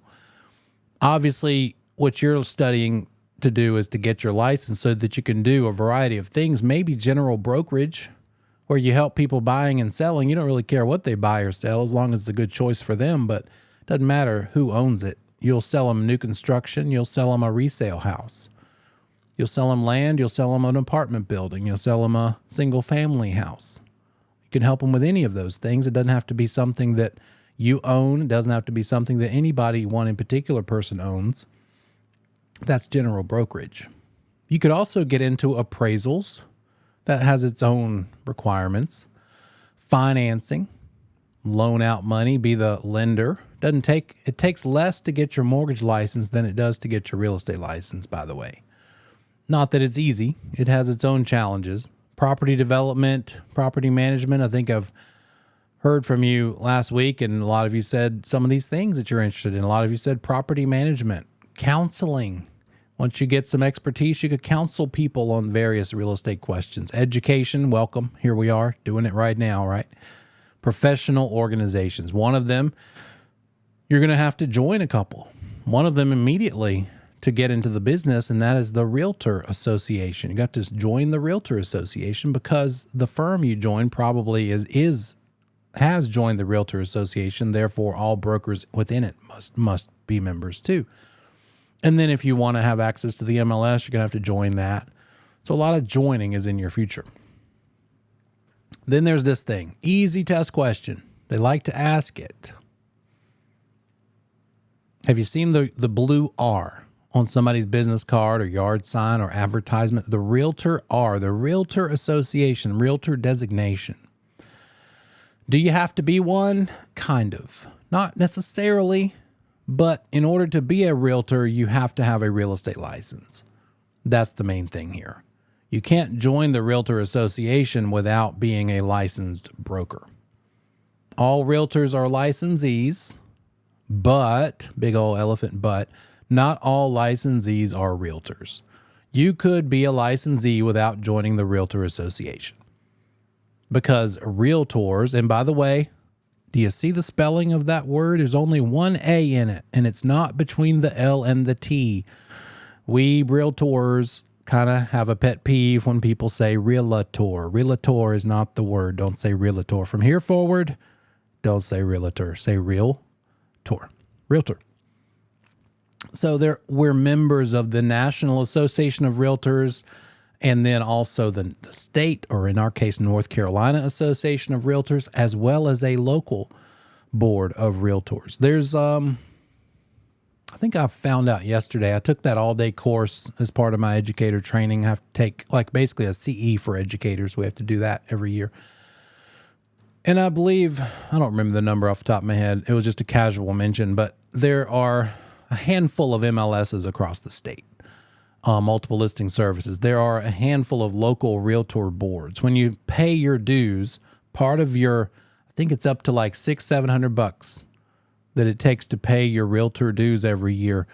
Some chunk of that goes to the National Association, some of it goes to the North Carolina one, and some of it goes to the local one. Other benefits, you adhere to a code of ethics.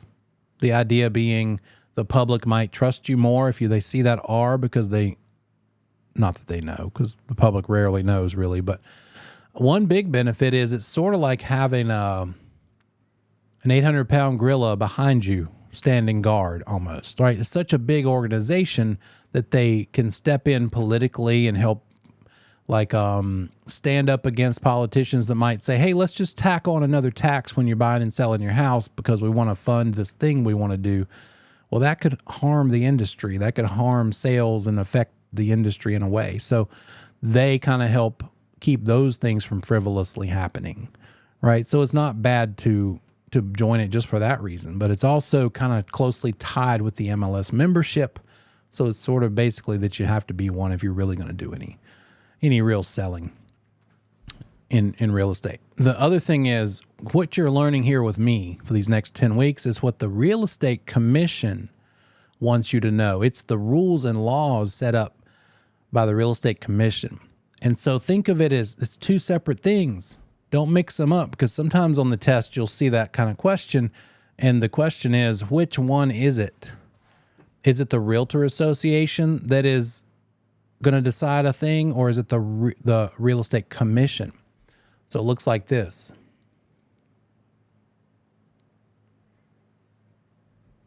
We've got the Real Estate Commission up in Raleigh. Then we have the Realtor Association. And so the commission is about the North Carolina, in our case, laws and rules, license law and commission rules. The Realtor Association, it makes us adhere to a code of ethics. Do you remember what we talked about last week as pretty much the overarching goal of the Real Estate Commission? Who does the Real Estate Commission exist to protect? Who are they there to protect?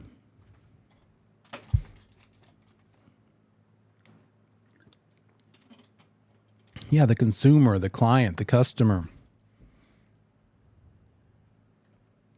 What else do we know about the Real Estate Commission?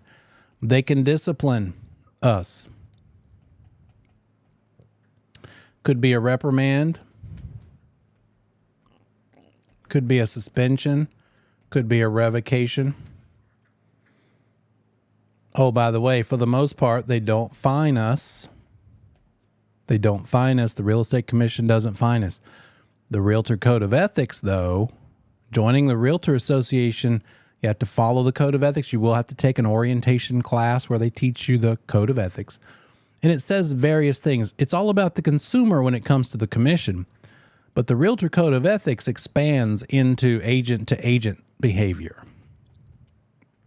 This is the thing that specifically says, hey, agents, respect each other. Don't try to poach each other's clients. Your neighbor down the street sticks a sign in the yard and you're like, wait a minute. They know I just got my license. How dare they hire some other broker to list their house? And you go knock on the door because you feel like you have the right to. They're your neighbor, that you have cookouts with them in the cul-de-sac. And you're like, what are you doing? Don't you remember last week I got my license? Fire that agent right now and hire me. Illegal. Not allowed. You just broke the Realtor Code of Ethics. It's called tortious interference of contractual relations. You tried to steal somebody else's client. Not allowed.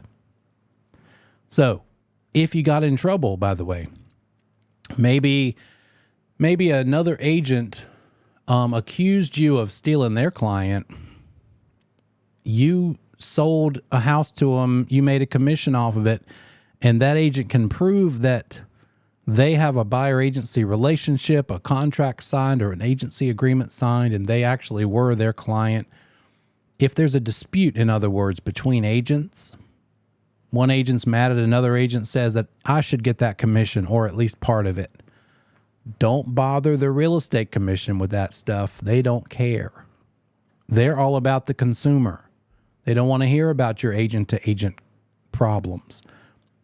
Do bother the Realtor Association. That's what they're there for. Go to them and say, hey, I think this other agent is doing the wrong thing. They cheated me. I want them to give me some of their commission. Agent to agent disputes. That would be handled by the Realtor Association, not the Real Estate Commission. They like to tell you that stuff on the test.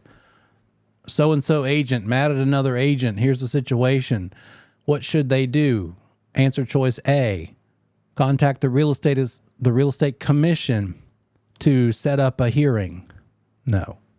Answer choice B, contact their local board of realtors to issue a complaint or a violation of a code of ethics and maybe have a hearing. In which case, by the way, it could result in a fine. Yes, the Realtor Association can fine us. The Real Estate Commission does not. You with me? Those are easy to mix up, so make sure you have it clear. Think of it this way. Here in Charlotte, I would go to, Greenwood Cliff, downtown Charlotte, uptown Charlotte, or right beside it, to go to the Realtor building. But if I needed to go visit the Real Estate Commission, I'm going to have to go up north to Raleigh because that's where the commission is. I would really probably just handle it by phone or online. But physically, it's in your city, is the Realtor Association of your local board. And then as far as the Real Estate Commission, it's on Navajo Drive in Raleigh. Okay. How many highest and best uses, there we go. How many highest and best uses does a property have at any one time?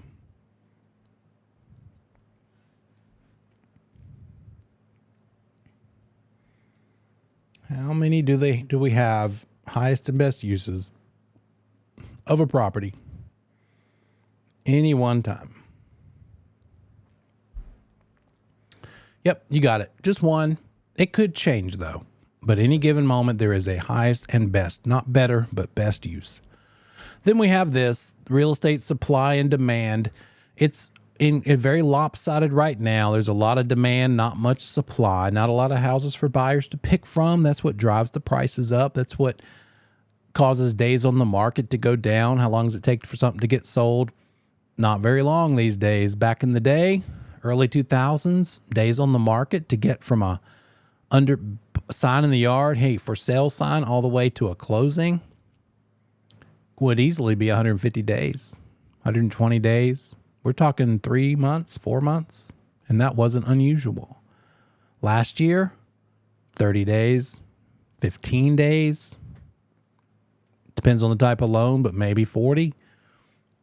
Today, days on market to actually get under contract, maybe 8 to 10, maybe 15. Some that are 20. So if you have a lot of demand and a lot of increased demand. Everybody wants it, but the supply stays the same. The price goes up because more people want them than there are to be taken. Demand goes down, but the supply stays the same. Then the prices go down because not as many people want it. So the prices are going to come down. They don't have to pay as much to get them because there's less competition they have to fight over them with. The demand doesn't change, but the supply goes up. Then there's plenty to pick from. So therefore the buyers are going to rule the market. That's going to happen again someday. All these sellers that are enjoying the privilege of saying, hey, nope, not enough, keep coming up. They're going to be asking, begging buyers, please pick me. I'll give you a free warranty. I'll pay your closing cost up to $10,000. I'll fix everything on the inspection report. That would be a strong buyer's market. We'll see it someday. If the demand changes or doesn't change and the supply goes down, then the prices go up again because limited supply. Buyers are looking for something to buy. They can't find them, so they'll have to pay more to get what's there and pick from what's there. Basic supply and demand. There are factors that affect supply. Again, remember, guys, we're not deep diving here. This is just level 1 stuff. Factors affecting supply. The labor force affects supply. A new business comes in, Corning comes in, brings a whole bunch of potential of workers in. Construction costs, we saw a big change a couple years ago, right? 2x4s cost 3 or 4 times what they did. Sheets of plywood and OSB, yep. Big changes there. Government controls can change. Financial policies can make a difference. Things that affect demand, population, demographics, the income, average household income of whoever lives wherever, employment availability, wage levels. And then finally, we're talking about all kinds of stuff you could do in this business with this license. You could do residential. Most people start out there. You might want to gravitate toward commercial and ease into it. There's subsections of commercial like industrial, special purpose, schools, government buildings, agriculture. What's the most complicated of all of these 6? What would you say is probably the most complicated of these 6 categories of real estate?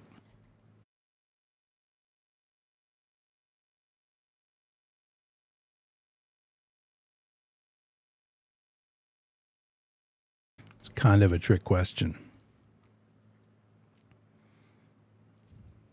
But you guys came through. Land is pretty darn complicated. It seems like just dirt. So basically agricultural. But there's all kinds of stuff going on. EPA considerations, environmental protection. Are there any underground storage tanks that contaminated the soil, maybe contaminated the water supply?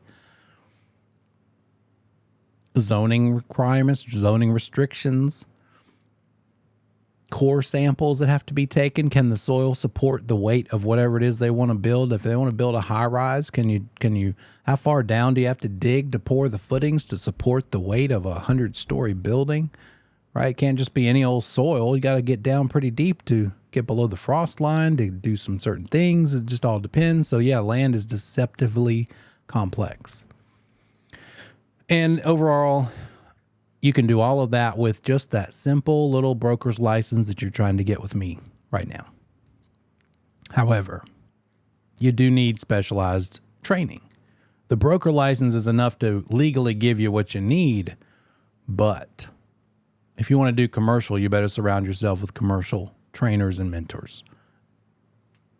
Industrial, land, get good with land, have a broker in charge that has experience in whatever it is you want to do, because they need to be in charge and guide you and train you in those things. And it's nonstop. It's never ending. You really just have to always continue learning in this business. This industry today, vastly different than 27 years ago. You would think after 27 years in a business like me that I would kind of have figured it all out, but it keeps changing. There's just impossible. It's no way. So therefore, my second favorite answer to every question that comes up in both brokerage and education is still this. Because the key to a long, successful career, besides sticking real close to your past clients and giving them great service, is not claiming to know anything. Let me rephrase that. It's shedding yourself of liability. If they say, hey, what is this thing that I need to do? You might even know it, but if it's a legal kind of answer, don't give it. Hey, good question. Let me check with an attorney, or have you check with an attorney. Let's find out how that answer is affected by your situation. I did 10 of them last year, so I really do know the answer, but I don't want the liability of giving you the answer. So let's get it onto someone else, right? Let's shed that liability. Then that comes back around to material facts and disclosure and all that stuff.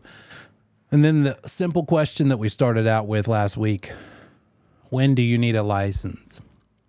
If you're doing real estate for somebody else, even your grandma, for something of compensation, which includes cookies and free rent and whatever else grandmas give, right? So they like to write stories involving family, friends. It doesn't matter. It's a different person than you that you're helping for some sort of compensation. Then you need the license to help them in that real estate transaction. That is chapter 1. Let's go straight on into chapter 2.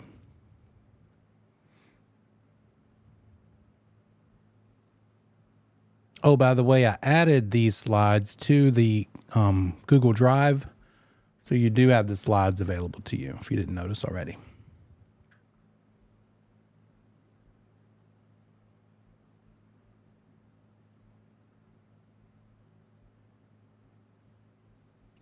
Sorry.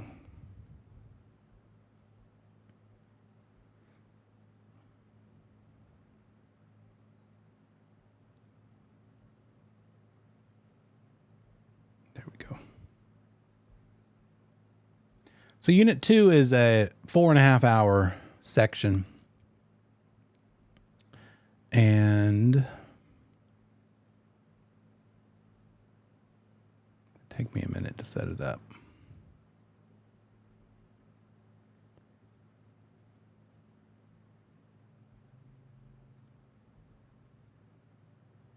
There we go. I think that's it.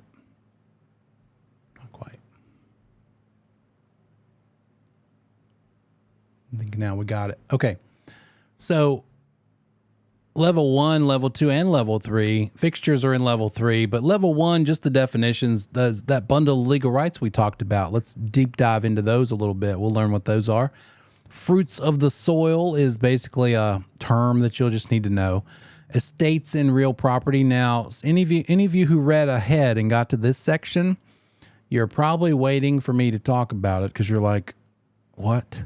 That made no sense at all. So we're going to talk about that. Trusts, level 2, are water rights, support rights, manufactured versus modular. Housing, there's a difference between mobile homes and modular homes. What is it? What makes it considered real property, right? It starts out in a factory somewhere, both of them. Mobile home that somebody rolls in off the street, it started out in a factory. So did a modular home. What's the difference? We'll talk about that. Ownership, when you co-own with someone else, what are those rights? Can you leave it to them or can you leave it to your heirs? We're going to talk about that too. So we talked a little bit about uniqueness. Who wants to own this property? The uniqueness has given rise to laws and rights. Brokers need to understand how those laws affect it and define real property. Here's our first acronym I think we've gotten to in this class. It's the bundle of legal rights. What does that consist of? What can you do when you own the property? The acronym is DEEP C. So, disposition. In other words, dispose of it. Get rid of it. Doesn't mean throw it away. It means just don't own it anymore. Sell it or give it away. Enjoyment. You can do what you want to enjoy it. You can throw parties. Now, if you're in a tight, close neighborhood, there might be some noise restrictions and somebody might complain. But for the most part, let's just imagine it's a piece of land with a nice house on it way off in the country with neighbors far away. What can you do? Throw a bonfire, have a party, put in a pool, have friends over. You have the right to exclusion. You can keep people out. That's also part of control, right? You can say, this is whoever I invite can come here, not just random people dropping in unannounced that I don't know. Possession. You own it, you possess it, no one else. You can keep people out. Say, don't cross the fence line. There's a gate. Who's there? Okay, come on in. I know you. I trust you. can choose to do with it what you want. Not to say that there's not other limitations on what you can do, but when you own something, that bundle of legal rights is these 5 things. Again, real property includes the air rights, surface and subsurface rights that you get with real estate, with land. It includes the improvements that come along when it becomes real estate, and then it also includes that bundle of legal rights. And all of that combined is what makes something real property compared to real estate. Real property. All of it, including the bundle of legal rights. Couple of words here, some level 1 stuff. Fruits of industry. We're talking about things you can grow. Cultivation. Anybody driven past a cornfield lately? I did just over the weekend. They're getting up pretty high. It's probably about 5 feet tall, some of those corn stalks. Anything that grows in a field, beans, whatever. Somebody planted that in order to cultivate it, probably to sell it. So that is fruits of industry. They're industrious. They're being industrious. They're doing something to make a profit. The Latin term is fructus industrialis, but it's basically fruits of industry. It's cultivatable things that they grow. Compare that to if you just own woods, forest land. You did not have to plant that 50-foot tall tree. You probably weren't alive when it started growing. It's just there. And it's going to stay there and keep growing without your help. Unless it gets sick. But for the most part, it's just going to keep doing its thing. So is the grass. So are the shrubs and bushes.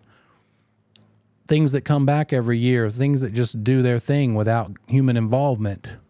Fructus naturalis, fruits of the soil. So fruits of industry is you planted it probably for a reason. Yeah. Fruits of the soil is it's just there whether you have anything to do with it or not. Basically, the stuff in the front yard is probably fruits of the soil. The stuff in the backyard might also be fruits of industry because you planted a garden back there. But the trees and flower beds and like crepe myrtle bushes, that sort of thing, they're just going to keep coming. They're going to go dormant in the winter and come back in the spring and through the summer. So there's the difference. And appurtenance, we talked about it a little bit ago. It's something that runs with the land, those legal rights that go along with the land. You sold it, and now the person you sold it to gets that same right. You don't have the right anymore because you don't own the land anymore, but the new owner now does. Air rights, surface rights, subsurface rights, all those rights run with the land. So therefore, if you can have air rights, surface rights, and subsurface rights, how many owners could there be of a given parcel of land? Could you deed the air rights only to one buyer, the surface rights to another, and the right to drill or mine for oil, mineral, or gas to yet a third? Sure thing. You bet. Theoretically, conceivably, you could have 3 different buyers for your property. One for each of these 3 rights, air rights, surface, and subsurface. And it would go like this. Transferring the rights of the subsurface rights would include things like what you might see in Texas, or those states that have oil reserves. And they have some kind of contraption like this that pulls that oil up out of the ground, like an oil rig, oil derrick, right? A deed for mining the oil, a deed for mining for minerals, or a deed for natural gas from the earth. Any of those things could be deeded over. The surface rights, want to build a house, want to build a garage. Air rights, I believe it's Grand Central Station in New York that actually sold or maybe leased the air rights to, I forgot what building is up there above it. It's a bank. Gets to build the high rise above Grand Central Station. They have the surface rights, but the bank has the air rights to build the high rise. If you're transferring all 3, that's usually the way it goes. You sell property, you're including all 3, but you could break them up. It has become a separate disclosure we are required to use in this state, this particular topic, because turns out a well-known builder, D.R. Horton, anybody heard of D.R. Horton Home Builders? They are national, and when they came to North Carolina, they actually buried in their contract, probably like page 87 somewhere in the fine print, They said, by the way, we reserve the right to sell the subsurface rights to someone who can dig or drill for minerals, oil, or gas. So you buy a nice, pretty house in a nice, pretty little neighborhood and don't realize that someone else can drill below your house. Doesn't sound too fun. People finally realized this was a thing and complained, and they said, okay, we won't do that anymore. They don't do that anymore, but right now they're in trouble in Florida for doing it again. In Florida. They don't do it in North Carolina, but they're trying it again in Florida. So point is, what that has turned into is now we have another required disclosure. It's called the MOG, Mineral, Oil, and Gas Rights Disclosure. It's like one page. And we say, hey, seller, have you sold or do you plan to sell the rights to someone else to mine for mineral, oil, or gas on this property that you want to sell? You're going to list your house with me? You need to sign this disclosure telling me if you've sold those rights to someone else or you plan to do so. And most of the time they have not and they do not. But they are required to provide it. Partly because of that situation. Other legal rights that run with the property that are pertinent to the property include stuff we're going to look into one by one. Water rights, and we'll just get to them right now. Water rights. Anybody have a stream in your backyard or know of grandma and grandpa that's up next to a little pond or a little stream? There's a difference between owning property with a pond or bordered by a pond or a stream and bordered by the ocean or a big lake. Anybody heard of the Great Lakes of the United States, right? Lake Huron, what is it? Superior, Huron, Michigan. Aren't there 5 of them?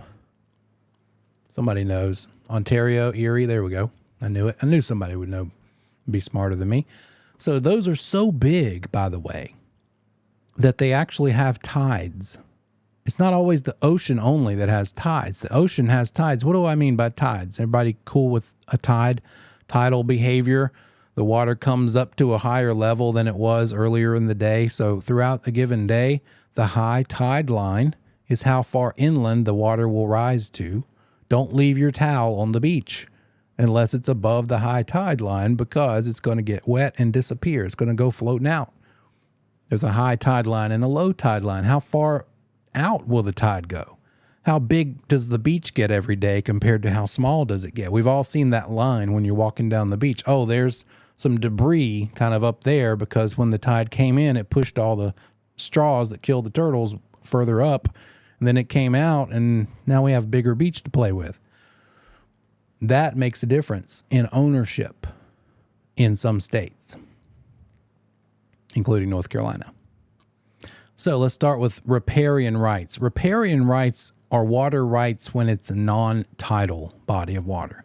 So smaller rivers, streams, lakes, things that don't involve tides at all. Riparian rights are those types of water bodies. And then things that do have tides, the big lakes and the ocean, are called littoral rights. So if you just see those words, level 1 stuff, just know the difference. Littoral rights involve the high tide line because there's a tide. Riparian rights, there is no tide. Let's get deep on that a little bit. Let's look at just the riparian rights alone. Non-tidal water rights, no tides involved. If it's Lake Norman, which is a big lake in the Charlotte area, 500 miles of coastline, that's a navigable lake. Do people drive boats on Lake Norman? Yes. Big time, all the time. So you don't own to the center of Lake Norman when you have a property on the water. All you own to is to the edge of the water because it is a navigable lake. But if you're owning property that borders non-navigable water, could be a little stream, could be a small pond, then if it's non-navigable, meaning can't put a boat on it, can't really ride boats out there, then what you own is to the middle of that water. You can walk out to the middle and that's your line. And your neighbor across the water, they can come out to the middle and that's where your line is because it's the non-navigable stream. Rivers, lakes, and streams, that's what we're talking about here. Navigable versus non-navigable. Littoral, let's talk about the ocean in this case. Could be big lakes though. What you own when you have beachfront property is not all the way to the low tide line. When the beach is the biggest it gets, You can't sit out there and keep people from walking by and say, hey, I own this house up here, therefore you got to stop right there. Don't walk across in front of my house between me and the water. Not going to work for you. What you do own to is the high tide line. As far as the water comes in, that's your property line. Just the high tide line. You can't keep people from walking across the beach. I don't know if you remember, it's been a long time and I don't even remember when it hit the newspaper. I just heard about it. But I believe in New Jersey, Governor Chris Christie at the time owned some beachfront property, and he complained about people and kept them from walking down the beach because he said, I own to the low tide line. Well, in fact, he was right. In New Jersey, it is not the same thing as in North Carolina. And he, in fact, did own to the low tide line, and he did have the right to keep them from walking down the beach in that particular area. It's not the same in North Carolina. We're here to learn North Carolina rules. And if you own on the beach of North Carolina, what you own is just to the high tide line.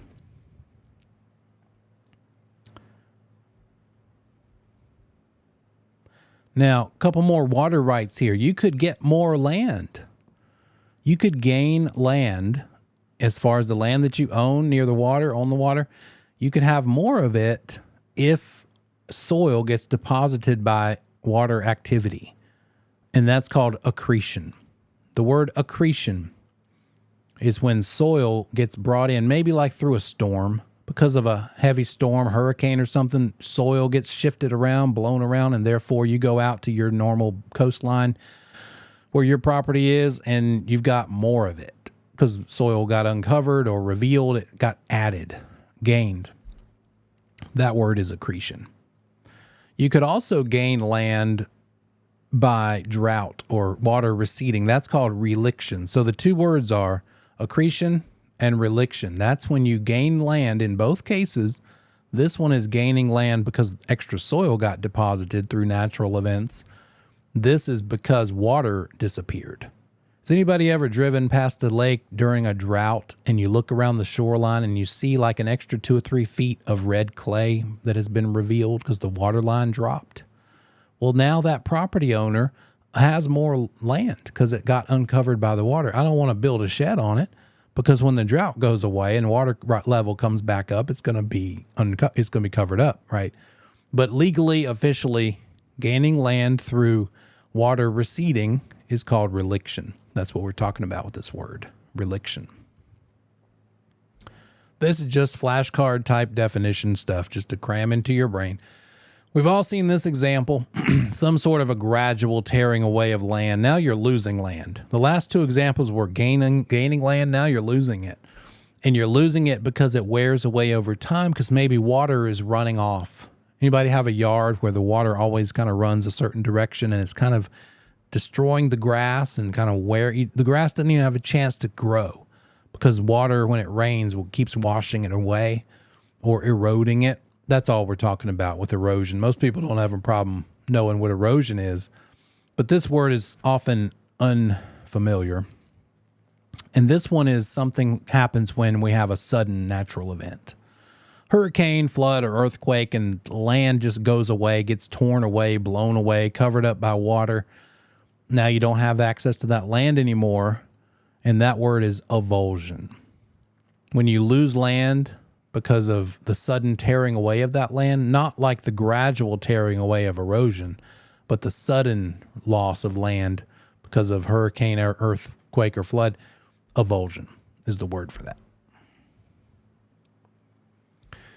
Something that might happen in some cases when you have different elevations of like a slope and your house is lower than the house next door and the yard is kind of sloping from theirs down to yours, might be that they need to build a retaining wall so that they can have a level yard and maybe so that you don't have so much water rushing off of their land onto yours. And so if there's a retaining wall, that's called lateral support. Lateral meaning side to side. Lateral, the word like anybody lift weights, lateral raises. You raise your arms out to your side with hopefully a dumbbell, right? It builds your shoulders up.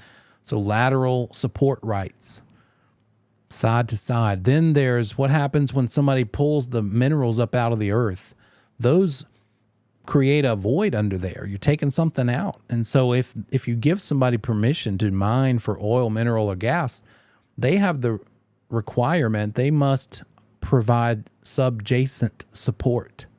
So you don't end up with sinkholes where those minerals used to be that they pulled up out of the earth, for instance. So subjacent is the surface of the land getting supported. In this case, through perhaps fracking or something like that. So how many deeds or titles could there be on a single property at a given time? How many people could you sell your property to? You got it.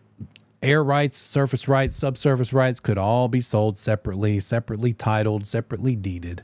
When a property is transferred to a new owner, what happens to the water rights of that property? Does the old owner, the seller, get to come back and fish on that property and use that water rights, or does that water right run with the land? It runs with the land. It's appurtenant to the land. Whoever owns it is the one who gets those water rights. You got it. We talked about these words, real property, in this case, a house in a neighborhood probably, both immovable and indestructible. It's the land, everything on it naturally, grass, shrubs, trees, and any attachments or improvements added by the people. Right? That's real property. We've seen that before.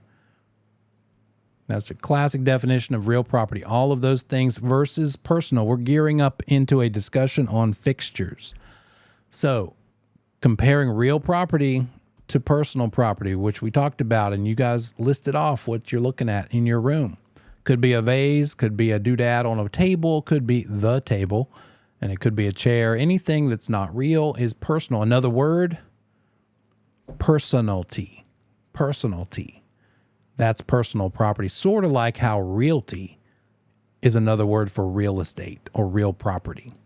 Realty versus personality.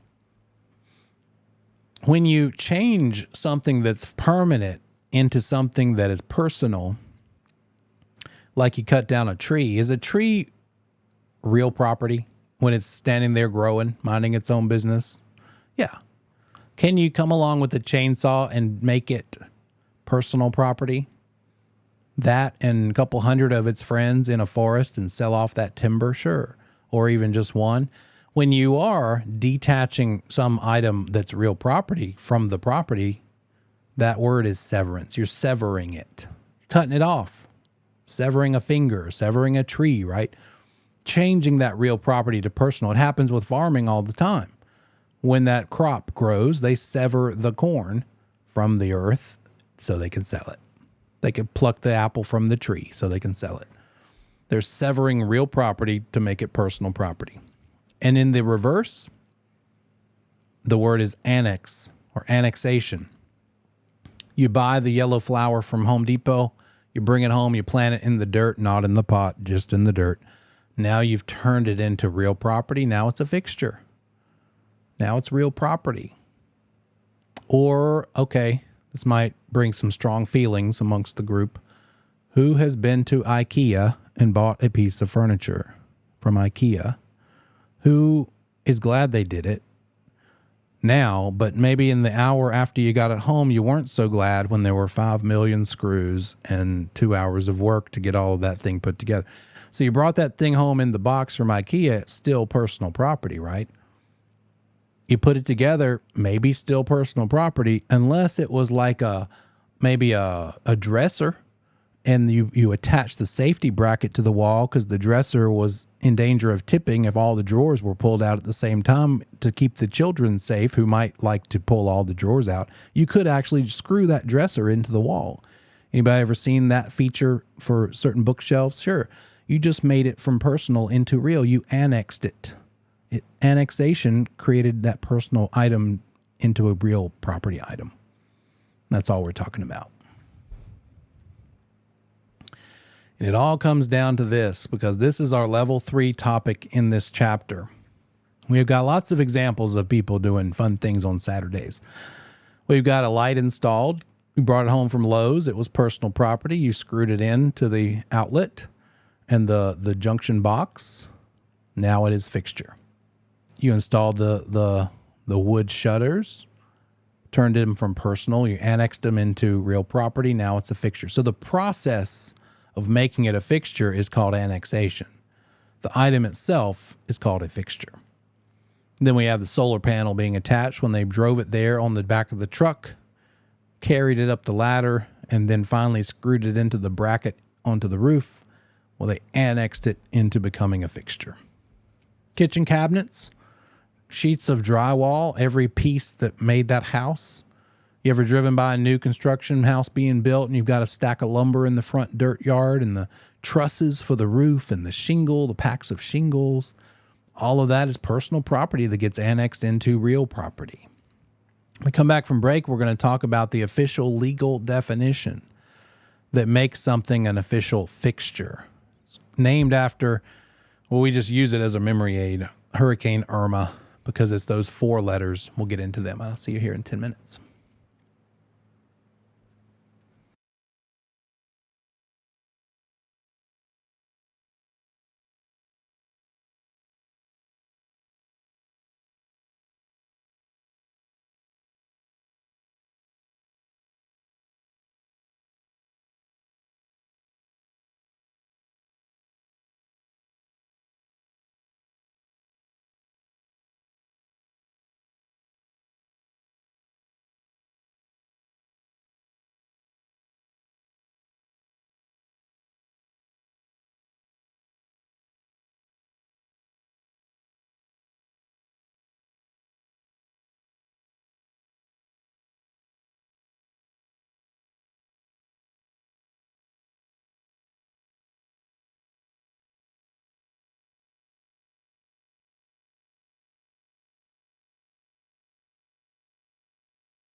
Welcome back.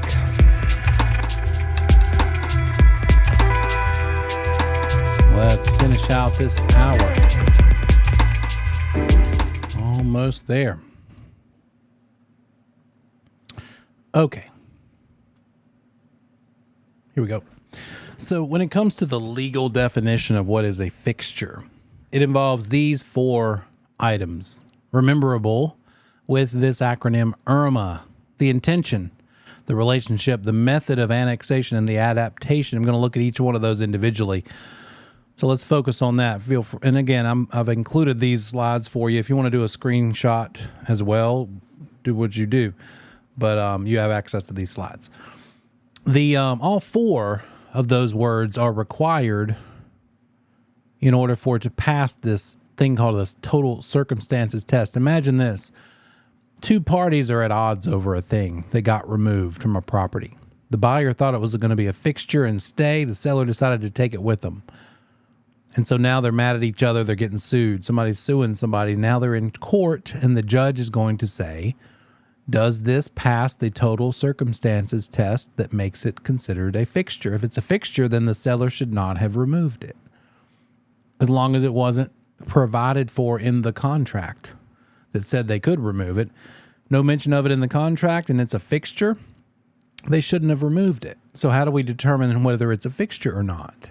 It's got to pass this thing called the total circumstances test. All 4 of those elements of IRMA are required, but the most important by far is the first one, intention.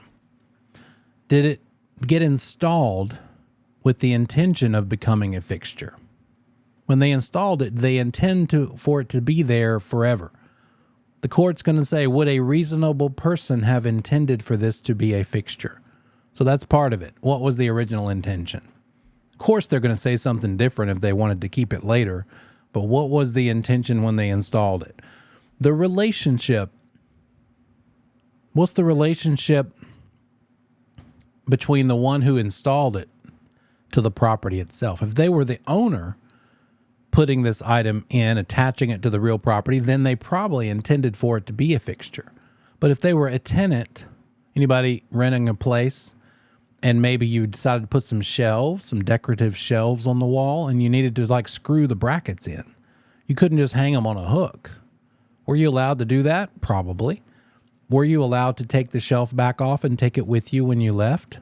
Probably, because it was yours. You didn't ever intend to own that property. You just wanted to put a shelf on the wall to display your trophies or your knickknacks or collectibles or whatever they were. And it involved more than just a hook. You had to actually screw it into the wall. But because you were the tenant, you would probably not be accused of making that a fixture that you weren't allowed to take out. Yeah, officially it was a fixture, but did it pass this test? If you were the tenant attaching it, probably would not pass this test to make it a fixture. Because it's yours, you bought it, you get to take it with you. The owner, if it's the owner attaching the thing, they usually intend for it to stay. If it's a tenant, they usually intend to take it with them when they go. So the greater the legal relationship to the property, like greater toward the level of being an actual owner, the more likely it's going to be considered a fixture. How was it attached? Can you remove it without damaging the surrounding property? How much is the space around it customized, like in a kitchen? Your refrigerator probably is something that each of you could just pull away from the wall because it's on wheels and unplug, and maybe take the water line loose with a wrench and push it out the door. It's heavy, but a refrigerator is not typically a fixture. What could make a refrigerator a fixture? Well, if it's in a fancier kitchen where it's actually screwed into the cabinets around it. In some of the more expensive houses, you can't even really tell where the refrigerator is because it's got panels on the front that match the kitchen cabinet panels, right? So it looks just like cabinetry. That's absolutely a fixture. You can't unrefrigerator it without tools. You got to use a screwdriver to get that thing out of there. You can't just pull it away from the wall by hand. So it depends. There's that guy again. Can this thing that's attached be removed without a lot of damage? The method of annexation. How permanently was it attached? And then finally, the adaptation to real estate. Has the item or that property been tailored to work together? The thing that was attached, is it designed to work alongside the real property? How customized is it? How built in is it? How is it adapted to the real estate? It's going to be all four of those elements that the judge looks at in determining, is this legally considered a fixture? Fixtures can be confusing. Because what about if it's I keep always at this point in the class, remember that I need to take a picture of a house that's over on Rocky River Road because it's the next door neighbor to the house my dad grew up on that I mentioned earlier about the 485 outer loop coming through. And that house is a little brick ranch. It's not little. It's big. It's got an indoor pool right in the middle of it. But I remember watching it being built. Some rich guy bought an acre beside my dad and built this house that took him like 3 years to build it. He ended up putting must be 7 or 8 feet tall water fountain, decorative outdoor water fountain in the front yard. It probably weighs 1,000 pounds. So you tell me, is that fountain in his front yard probably a fixture or not? Or do we have enough information? This isn't the fountain, but it doesn't look that much different than this. Does the weight of the fountain matter? Does the size of it? Does the fact that it probably cost $4,000 matter? Where it's located? Do any of these things make a difference in whether it's considered a fixture? They do not. Doesn't matter. None of that matters. Victor gets right to the point. It depends on how it's attached. If this fountain is just sitting on top of the ground, even though you and me and all 9 or 10 of us together probably couldn't lift it, we would need a forklift, but it still could be lifted without tools being involved. And the water doesn't even matter because the fountain is not like plumbed into a water line. It has its own supply of water in it that just gets recycled, right? Circulated, like a fish tank sort of. So that's just in there. It's not like the water has a faucet involved. Now you do have a power source. You got to plug it in, and it might be hardwired electrically, like not just plugged into an outlet, but maybe like screwed in like an actual, I guess like an air conditioning unit in a house might be, or your ceiling light. You can't just pull that off the ceiling, right? It's actually screwed into the wall because of the wiring. So that might make it more fixture-y, so to speak. So just beware of the test question that goes into how big, how heavy, how much something might be worth. None of those things affect whether it's considered a fixture or not. It all goes back to this, IRMA, not this. These things are irrelevant. So why do we care? Why do we just spend 30 minutes talking about fixtures? Because it's a very real world thing in our business as brokers. And the way we can avoid altercations between your client and the other side client is make it very clear and specific. Let's make sure everybody knows just exactly what's expected. Do you want to keep that dishwasher that's screwed in? It's in the counter cabinetry. Seller wants to take it with them when they leave. Well, that's doable as long as you tell the buyer. This sale does not include the dishwasher. You got to use a wrench and a screwdriver to get it out of there, but I'm taking it with me when I go. FYI, just so you know. Is that possible? Sure. As long as the parties are aware and agree to it. So, I'm going to show you the actual offer to purchase and contract. It is also available in your Google Drive. Let me show you that part first. Here is the, hello, oh, okay, that's what I did. Here's the Google Drive. And if we go to sample forms, I think, click on that. It's got a whole bunch of numbers and letters and things. As we get to various things, I'll tell you which thing is which. You could just click on it and see for yourself. But the sample contract is the first one. It's 2T. Don't worry about that number. That just means that I attached 2 of them at some point. But we're going to look at this a little bit, and it's right there for you to see. Another place that we'll look at it is 101. That's the thing that we use when someone hires us to sell their property. That list of fixtures, the bullet point list that I've been talking about, is in both the contract and the listing agreement. Look at it in the listing agreement. There it is. These items that have bullet points are what North Carolina Realtor Association has decided to build in as automatically considered a fixture. So here's where they appear. You can see it starts with alarms and it ends with windows. Now let's go over and look at it in the actual contract itself. This is the very typical offer to purchase and contract that we use for residential sales 90% of the time. And if we scroll on down, oh look, a list of fixtures starting with alarms and ending with windows. It's the exact same bullet point list. So your seller, when you list the property with them, can understand here's what's expected to stay with the property unless you say otherwise. So let's look at it in a little more clear way on this other one. Looks better here on the PDF. Here's that same contract. We're going to go on down to the bullets. Now let's look at these things. Look at just a couple of them here. Let me point some things out. What we just learned is that what is it that makes it a fixture? IRMA, intention, relationship, method of annexation, and adaptation to the real estate. But now we're talking about real world application. And a lot of what makes a contract go from one page to, as you'll see, this thing is 16 pages now, are misbehavior and nonsense and litigation lawsuits between parties over the years. So that's what these blue and red boxes are coming from. They're like giving advice, guidance. Hey, by the way, don't assume anything will be included. Just verbally, orally, make sure it's in writing. That's a pretty important one right there at the front of the whole section on fixtures. Let's write it up. That's the lesson. As a broker, what is it? Is it a fixture? Who cares? Is it in the contract that it's going to stay or go?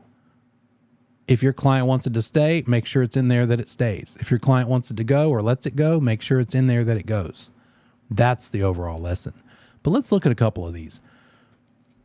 Storage shed, utility building. What is that? Tell me, what is a storage shed or a utility building? Have you been to Lowe's and Home Depot and in the outdoor section around this time of year? Have you seen something that you and I maybe not you, but maybe not me, but maybe some of you, we couldn't even stand up and fit in the thing, but they're labeling it and marketing it as a utility building. It's like a plastic box. Is that what we're talking about? I don't know. It depends. All it says is utility building and storage shed. So be specific. If there is one of those things and you want it to stay and you're the buyer's agent, your buyer wants it, let's write it up. The Rubbermaid thing, blah, blah, blah, on the deck beside the whatever. You might even include a picture, or you might include a serial number or something. Yeah, it's a big deal. So not very specific here, though. What is a building? Doesn't say anything about footings, or is it screwed in, or is it cemented to the ground? All it says is this stuff. I've seen some pretty darn portable buildings. Any of us could probably pick up some of those things out of Lowe's and Home Depot and in the box they're in. Put them together, they're still the same weight. They don't weigh much unless you put the stuff in it, right? Yeah.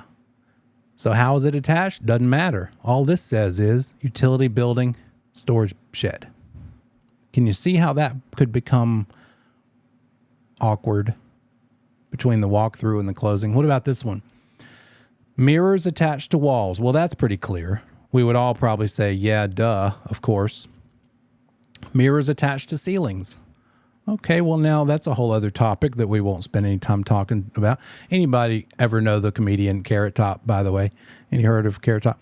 Once upon a time in about 1998, he lived in Charlotte in a neighborhood called Davis Lake, a nice neighborhood around the 300,000, 400,000 range. And he put his house on the market because that's when he moved to Florida to advance his career. And we all heard about it through the grapevine. It was listed with the company I was at. And so we all went to tour it as a new listing. It was empty, but Carrot Top, can you imagine what his house looked like? None of this will be a surprise. The Hornets were here the first time back then. So the entire dining room looked like the Hornet Hugo threw up in it, and it was completely teal. Like it was a billiards room. The pool table it looked cool. Completely wall, ceiling, window curtains, the pool table felt, the carpet, all of it teal. So that was okay. All of the trim, because back then, think about it, 90s, what color was the trim? Like the molding around windows and doors, white, like maybe a satiny, glossy kind of white. His was glossy black. And it looked pretty cool and different. And now more and more is gray, so that's not that unusual now, but I guess he was ahead of his time. So all the spindles on the stair railings were the glossy black, all around the doors and windows, and every wall in the main 2-story family room was a different color, like a teal, not a teal, but like a turquoise, and then a yellow, and then like a red in the same room. And of course, all of that leads up to this. The master bedroom had no furniture in it, but we could tell exactly where the bed went, because when we looked up at the ceiling, the mirror was still there in the master bedroom. So they have it right here so that we know any mirror is attached anywhere. But here's the one I wanted to point out. All bathroom mirrors. Anybody watch HGTV? Little lady named Joanna Gaines has made it very popular to put mirrors in frames like pictures and hang them up, make them look a little more fancy. Is that mirror in the bathroom hanging on a hook, or is it screwed into the wall? It doesn't matter. If it's a mirror and it's located in the bathroom, this list says it is considered a fixture. You better leave the mirror in the bathroom. Oh, but it's hanging on a hook. It's not screwed in. This list says the mirror in the bathroom is a fixture.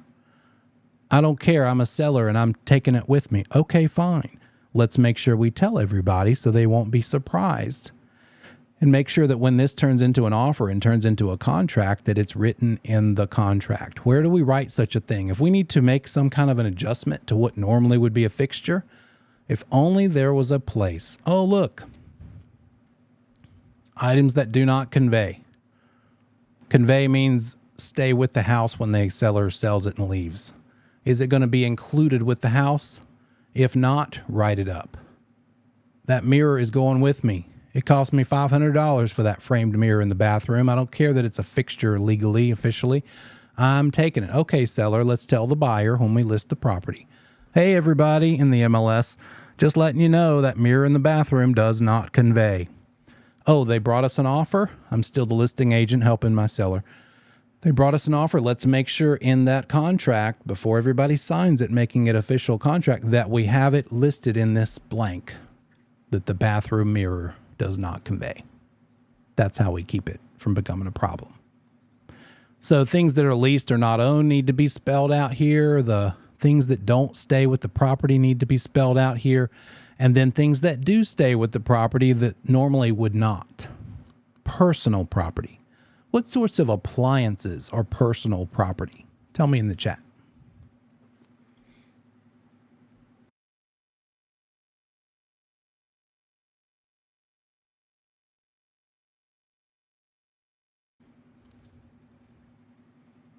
Appliances. There you go. Deborah says refrigerator. True. That is correct. Usually. Unless it's screwed in around the cabinets surrounding, right? Washing machine, washer and dryer. How many times does the house include that? Not as often as the refrigerator. The refrigerator maybe 40 to 50% of the time. Washer and dryer maybe 20, 30% of the time included with. Sometimes it's just because the seller wants a new one and wants to have a reason to get a new one. Countertop microwave, you got it. Wine refrigerator that might not be built in, just kind of sitting there by itself. Oh, Victor says stove. Okay, I'm glad you said that. The stove. When I see that word, it could be a 5-burner Viking range that costs 5 figures, one for each burner. All right, $1,000 per burner, or I guess it'd be more than that. $2,000 per burner. Or it could be that white one that grandma has that's the electrical coily tops, and it's all by itself on that one wall in her kitchen. And it kind of looks like as easy to move as the refrigerator. Unplug it and push it out the door. But guess what? Let's go back up to our list.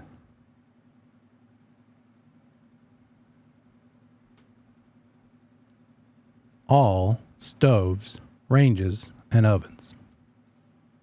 There's no qualifier here that says as long as it's expensive, as long as it's attached to the cabinets, all it says is all of them, any of them. Even grandma's white one that was bought 30 years ago that has the oil, the coily tops that have the popcorn falls down in, not gas, not smooth top. Nobody wants it. Even that's a fixture. Now, according to Irma, it doesn't fit. Irma doesn't. According to Irma, it's not a fixture, but according to this list, it is. And the reason, by the way, is probably because of financing purposes. Because as it turns out, when we get to chapters 14 and 15 and learn about conventional mortgages versus FHA and VA loans, you can borrow money that's considered any of those things, and it all depends on is the government involved or not. If you borrow a mortgage money for a mortgage for a house, and it's a VA or an FHA mortgage, those are designed to help people that can't qualify or manage to get a conventional loan. And we'll go into why that is later. But it's to help somebody who otherwise couldn't own a house. As such, FHA and VA loans have a more strict appraisal process. The appraiser looks harder and cares more that the roof is not at the end of its life. They don't want to set somebody up to own a home and then only a year later that person has to spend $15,000 to replace the roof. They would say, we're not giving you FHA money on this house because it needs a roof. Is the seller willing to put a roof on? Probably not. Then you don't get the loan because the house doesn't qualify. So as a broker, you learn, oh, my buyer can only get an FHA loan. Therefore, we can't look at like a fixer-upper because it will need too much work that won't pass the FHA appraisal. Another, besides the roof life, things that the appraiser's looking for is any FHA loan property being purchased using an FHA loan has to have a working range. If it's broken or not there, maybe it's a foreclosure and somebody took it when they left because they were mad because they got kicked out. No range at all, broken or not there, you're not getting FHA money unless somebody puts a range in there that the appraiser can see. Maybe you. If you want that closing to happen for your client, you buy a $150 range and you make it appear in the middle of the night. I didn't say that. Don't do that. But I'm saying that's why this is there probably because of that one thing. So it's kind of, it supersedes the IRMA definition because it's in the bullet list. And again, you can modify any of this with these blanks at the bottom, fill them in as needed. But those are the interesting ones. The other ones are like some modern day situations, smart appliances. By the way, just a reminder, it's not in this list, but it's around this list somewhere. Find it on your own time. Have fun looking through. See what those blue boxes are about, by the way. It'll remind everybody you got smart things, cameras and appliances and Alexa or something. Make sure you zero it all out. People forget to reset, right? Make sure you make it dumb and forget all of your information. Don't leave your info in there. And by the way, you're leaving the TV. Is it still logged into your HBO Max? I'm sorry, just plain Max. They just changed it to Max only. I don't know why. Netflix, Hulu, is all that still logged in? I heard recently of somebody who ran into that. They're like, wait, who's watching my stuff? Oh yeah, I left the TV at the place when I sold it and I didn't log out. So the new owners were just watching the Netflix for free. Okay, power supplies. This makes sense. There's nothing weird about this. Permanently attached play equipment, basketball, bulbs. People get real petty sometimes. Oh, I'm just taking the bulbs. Well, you had to unscrew them. That's a fixture. Shouldn't have taken the bulbs. Got to leave the bulbs. And then like openers, garage door openers, remote controls that go with things that are fixtures. The remote control of the garage door opener goes with the opener. Therefore, that's part of a fixture, even though you can put it in your pocket and everybody does. And one very common event after a closing is, Oh, let me go run to the house and get the opener and bring it back because somebody forgot to include it and bring it with them to closing. Rain barrels, those are automatically fixtures. Curtains and blinds and shades have always been a big issue, but nobody wants your curtains. Nobody likes your curtains. I'm sorry. The buyer probably doesn't like your curtains. You probably didn't like your seller's curtains. And so they're not included. But the hardware is a fixture while the curtains are not. But blinds are also a fixture. They'll like your blinds. They'll keep your blinds even though they got a little dusty over the years. But the brackets, the screens, the awnings and windows, the blinds, shades, and rods are considered fixtures. And then here's the part about the TV, the bracket. That's a fixture, but the TV is not. It's not listed here at all. But don't forget, just as a thing you'll learn over time, if they just pulled the TV off the wall, part of that bracket is attached to the TV. Don't let them drive the TV to the other state and forget to leave half of the bracket that kind of makes it all work. So nice little reminder for the other agent if you're involved. Hey, don't forget that the TV needs to have the bracket part detached and included. That's about it that kind of comes to mind. So that's what fixtures are according to North Carolina standard contract. But if our client could choose to use a different contract or something that they hire an attorney to draw up for them, and we would just need to make sure everybody was okay with what's considered a fixture. Does it even have a list of fixtures in it? Maybe not. But this is our standard form offer to purchase 2T.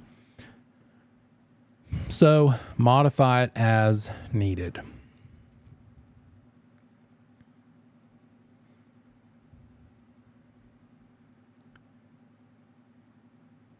Write it in the contract. If it's not to remain, if it is to go away, make it specific, be redundant.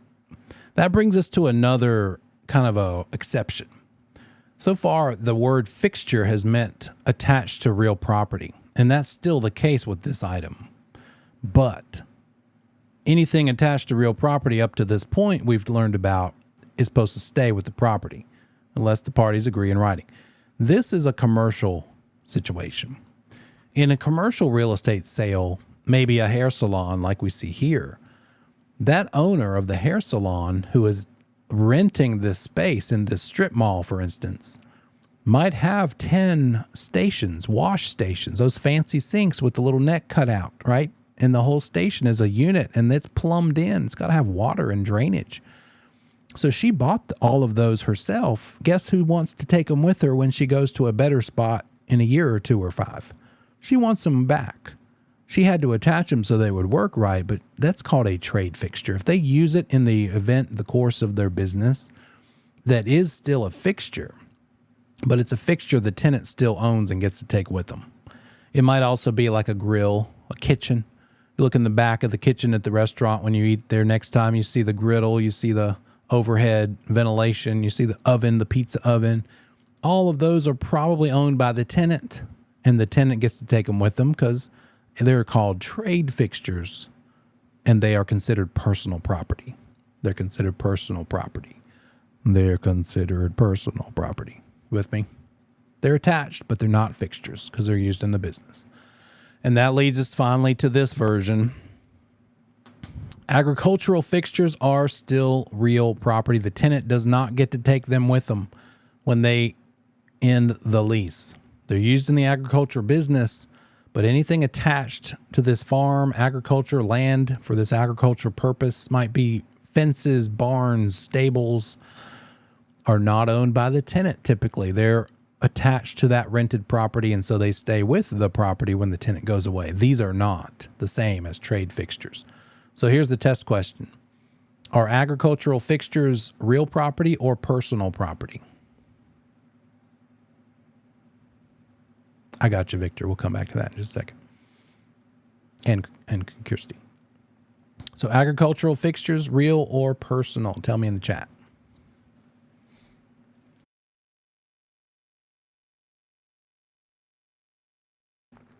Yeah, that's real. Are trade fixtures real property or personal property? Trade fixtures are personal. Well done. Okay, let me see. Let me scroll back here. What about thermostats? Well, oh, you did see it later? Yeah, it's it. Sure.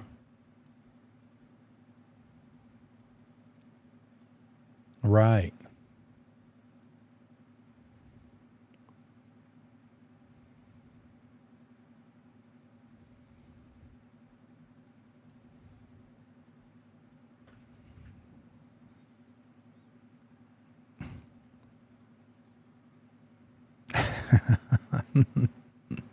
That's smart of you to remind them. And it's on them for you as far as you're concerned. But when you become a broker and you're involved in the sale, now, yeah, you're going to have to help enforce that. So still ask the question like you're already asking, but you're going to have to pull that contract out and say, well, and hopefully it wasn't your responsibility to put it in there and you're not the one that screwed up and didn't put it in there right. So make sure that there's exceptions that it gets translated properly. Yeah, that's good. Let's see. So you don't need to add an amendment when you're specifying items that are not included in the sale of the house. You could if you need more space. That's a good question.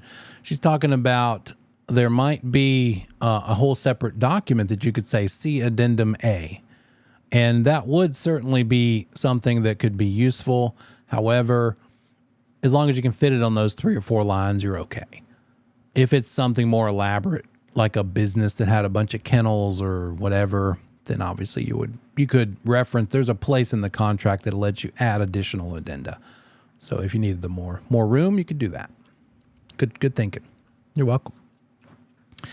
Okay, what if you go to Lowe's and you're walking through and you're thinking about it, you might need a new oven, and that oven in there just looks so new and cool. And it's stainless steel, or maybe now sort of the thing is white with like stainless handles, right? They figured out a way to charge you extra for white appliances. It used to be white was always the cheapest. Now they call it frosty, Arctic frost.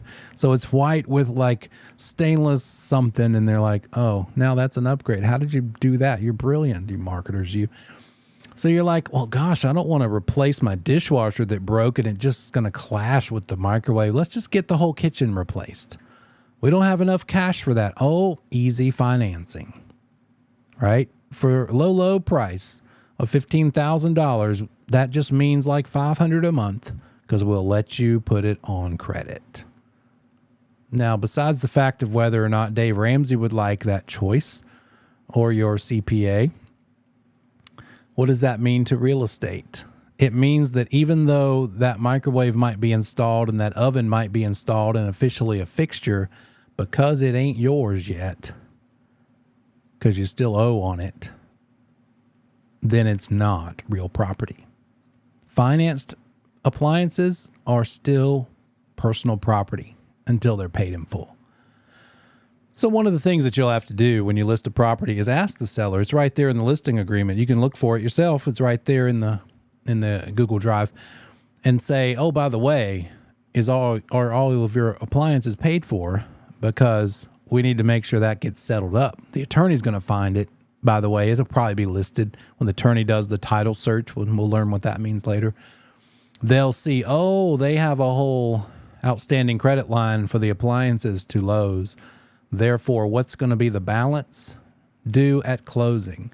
And that seller, instead of getting $350,000 to walk away with, it's going to be $330,000 because they got to pay the balance on the borrowed money appliances, right? So if it's a financed fixture under UCC laws, Uniform Commercial Code, not real property because it's not yours until you pay it in full. That's a North Carolina thing. If you've noticed, you'll see the little state of North Carolina logo there, and that's a North Carolina specific rule or law. Couple of terms to know. The word improved lot versus improved land. What's the difference? Improved land means land with a structure on it. That's it. Improved land, like this. An improved lot, think about if you've driven through new construction and you see maybe like the pipes poking up out of the ground for water, sewer, electrical stub outs, things like that. Those are improved lots. The basic utility services are available. They just need to build the actual house on there. So that's it. Level 1, the difference between an improved lot and improved land. So, is it always easy to tell what a fixture is? True or false?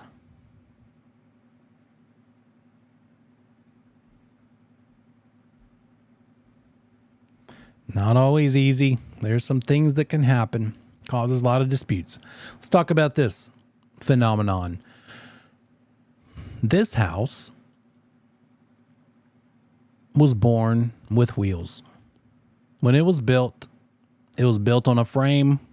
That frame had axles installed and wheels. And the way this house arrived to this lot was hitched to a truck. Anybody drive down the interstate, see a tractor trailer? Pretty much the same thing as this. A tractor pulled this house down the road because it has, as you'll see in the red circles, a built-in trailer hitch and built-in wheels and axles. It was built in a factory, by the way, under probably pretty stringent requirements, right? Weather was never an issue because they were under roof. Probably built pretty well. So what matters to us as brokers is, when does this thing become real property instead of personal property? It's personal property while it's driving down the road. It's personal property when it rolls onto the lot that it's going to live on. But what is it that makes it real property? The hitch and the wheels have to be taken off. By the way, if you want, can you borrow from a bank, a mortgage company, in order to buy a mobile home or a manufactured home? Will a lender loan you money? And remember that part about real property being immobile? Is this immobile right now? No. We need to make this thing immobile before that lender will loan money for you to buy it. So before we close on it, thank you, Victor, some things need to happen. It needs to become immobile, and it needs to stop being a vehicle. How do we make it not a vehicle? It rode on the road. It had to be safe to travel on the road. It's its own, it's a trailer, right? The old term for it, trailer house, trailer home. Step 1, remove the hitch and the wheels. Make it non-movable.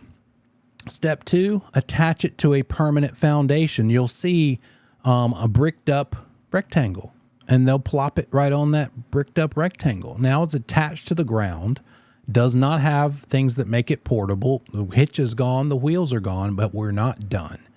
Victor says one important third step needs to happen. That's what this number 3 is talking about. Next slide. Go wait in line. I'm just kidding. Somebody else can do that. But you need to file an affidavit at the Department of Motor Vehicles and say, hey, guys, you don't need to worry about this trailer anymore because it's not a trailer anymore. It's real property now. We took it off, we de-trailered it and attached it to the real property, to the ground. Therefore, not a mobile home anymore. It's an immobile home. It's manufactured housing still, but it's not mobile anymore. So that's the important testable third step. File an affidavit with the DMV telling them it's no longer a trailer. Now, when you go to list one of these, what is it that your buyer for your car wants to see when they buy your car? What's going to be involved in your disclosure to your buyer? One of the things that they're going to want to look at, confirm when you sell a car or a trailer. Yeah, the title. What goes hand in hand with the title as far as that's situated on the actual vehicle? How do we know it's your car besides the license tag? How do we know it's your specific 1989 Ford Escort? If you were to look at the car, yeah, there it is. The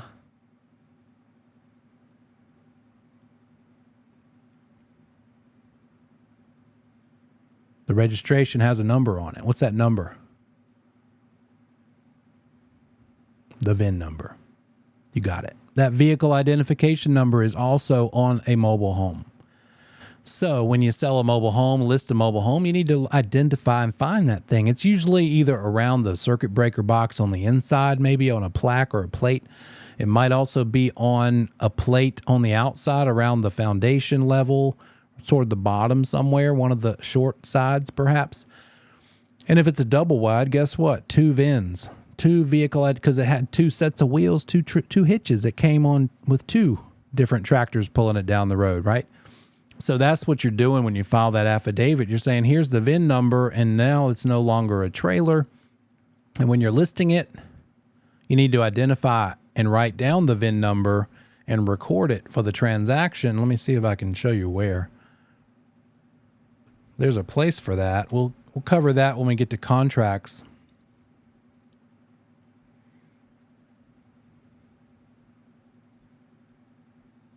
Bear with me 1 minute. Oh, there we go.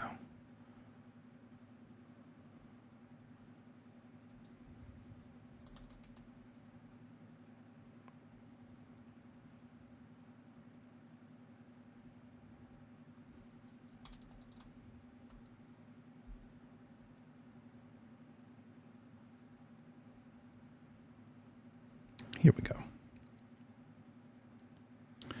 And this is also available in the Google Drive. And this is something that covers 6 different possibilities. It's called an additional provisions addendum. It handles multiple things as needed. Having trouble zooming in. See if I can make it happen this other way.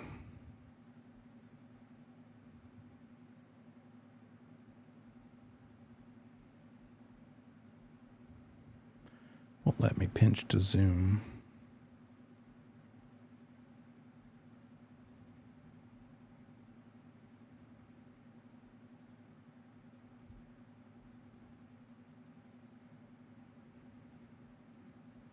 But let me see if I can just, there we go.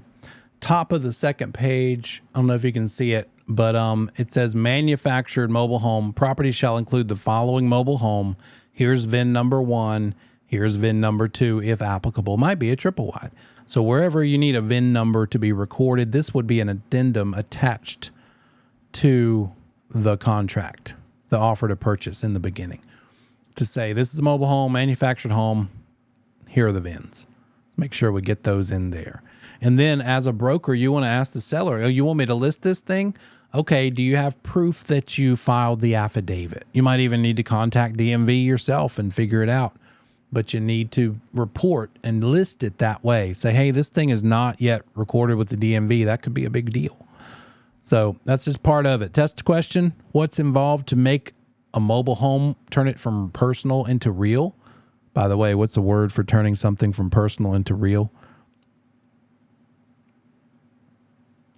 What's that A word again? When you're turning something personal, you bring home from Lowe's and attaching it to the property.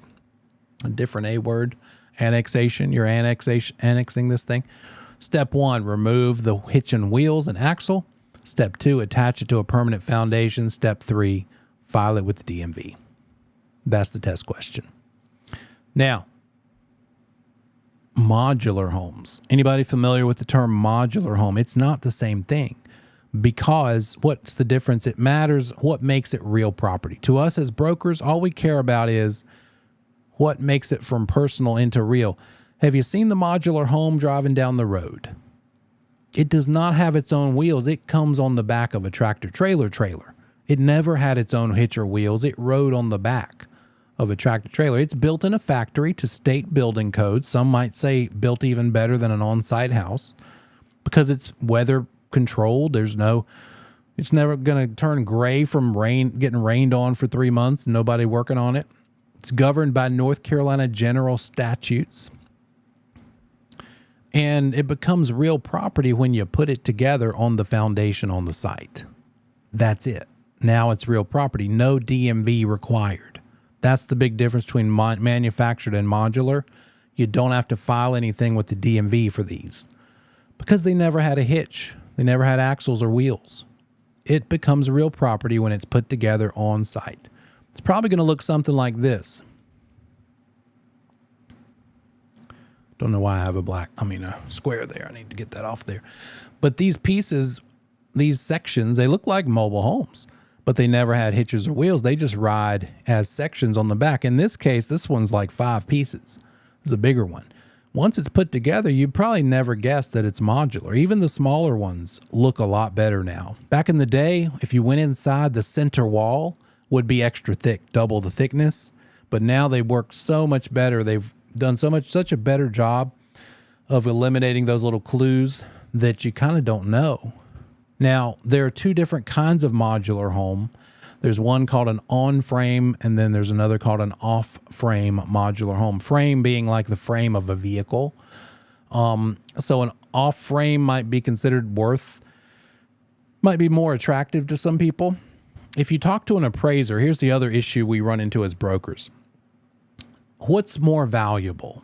A manufactured home or a modular home? Once it's installed and becomes real property, which do you think? Tell me in the chat. Holds its value better, appreciates better, is worth more. By far, the modular tends to be worth more. Now, what about the difference between a modular and what's called a stick built or assembled, built on site from 2x4 to 2x4? Right? They didn't bring it in chunks. They brought it stick by stick. What's more valuable? The appraisers are told not to give more value to a stick built than they do to a modular.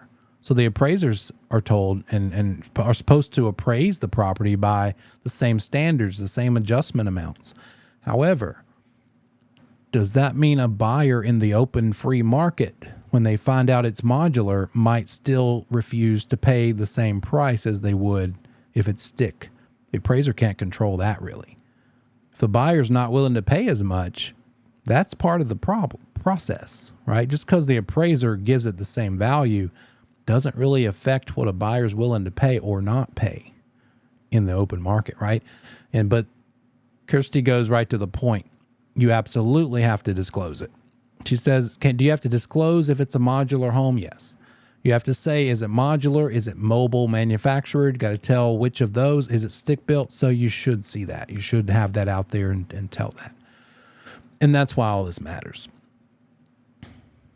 And I see that today, and I wasn't even trying. I'm just minding my own business, looking through the MLS for my own personal purposes. In the next couple months, I'm starting to sweat a little bit. I'm like, oh my gosh, what happens when the clock is ticking and I have 3 months to get out of here and I can't find something? I'm getting a taste of what it's like to be a buyer, which I think all agents should have to go through so you can empathize, right? And man, it's a little bit stressful. And I'm looking and I caught 3 things in the MLS that were just blatantly not true. And I'm like, that's annoying. If I'm doing a search for this kind of house and this other thing pops up, one of them was, gosh, what was it? One of them was kind of silly. They called it a split level house when it was really a split foyer house. I won't even go into that. But I reached out to each agent, and I know they probably are like, you jerk. But they could get in trouble. And frankly, the consumer needs to know what it is they're looking at. And so it could be one of those things. You see that all the time. Is it a modular or is it a mobile? And I was helping a family. This wasn't today. This was a couple years ago. They wanted to buy some land, like 10 acres, and split it with their son and his wife and little kid and the older couple. They want to have like a little family compound. And so the property had a nice little single level house with not a detached, but a nice 2-car garage. The house was very rectangular, right? It looked like your typical 60s, 70s, I call it a cracker box, little X times Y, length times width, easy to measure. I'd probably measure that by myself. I probably wouldn't hire to measure that one out. When we talked to the lender and said, hey, get us a pre-approval letter so we can make an offer on this thing, he did his little magic research and he said, that's a modular. That's a mobile home, not a modular, right? He was marketing it like a modular home, the listing agent. Turns out it had VIN numbers. And I knew the listing agent personally, and I said, hey, so are you sure about that being a modular? Because I'm finding out that it looks like a mobile. It's got VIN numbers. And he's like, I'll check on that. And then when he came back, he said, you know what? Turns out back when the guy bought this thing, he worked for a manufactured home company. I'm like, well, gee, do you think it might be a manufactured home? And that's what it was. Did my people want to pay the same price they were willing to pay when they thought it was a modular? No. And when we adjusted it down and said, no, we don't want to pay modular prices for a mobile, the deal fell apart and we walked away. And he ended up having to drop the list price because he had to reflect it. And I didn't have to because he did the right thing, and I should have, if he had not, turned him into the commission, because he would, as a listing agent, been reporting a material fact that is straight up wrong, right? Willful misrepresentation, right? So we'll get into more of that, finish out this chapter 2, move on in order so far, 3, 4, 5, 6, through next week. So be reading ahead, make a list of your questions, and let me know if you need any help. Don't forget the Notion. Feel free to text me, email me if you have issues or problems, concerns, but make sure you stay on top of it, on top of that state. Don't dig a hole. This is not the kind of class where you can go the first 3 weeks and then start studying. You will be in a hole that is next to impossible to get out of. Set the tone, get ahead now. Because here's the other thing I don't think I mentioned yet, real quick. Up until about chapter 7, there are smaller chapters, 7, 8, 9, 10, 14, and 15. Huge. That's the double cheeseburger part of the sandwich. What we're in now is the bun and the lettuce and the tomato, but we're going to get into the meat and the cheese and the good stuff in 7, 8. That's agency, that's contracts, that's financing. Those are huge portions of questions on the exam. So let's stay ahead and get ready for those middle part of the session, big chapters. Okay, guys. Homework was read from comment section pages 5 through 10, and then just get ahead and work on these next several chapters in order. But I'll see you next week. Have a great weekend. Happy 4th. Be safe. Be able to run away after you light that fuse. Take care, guys.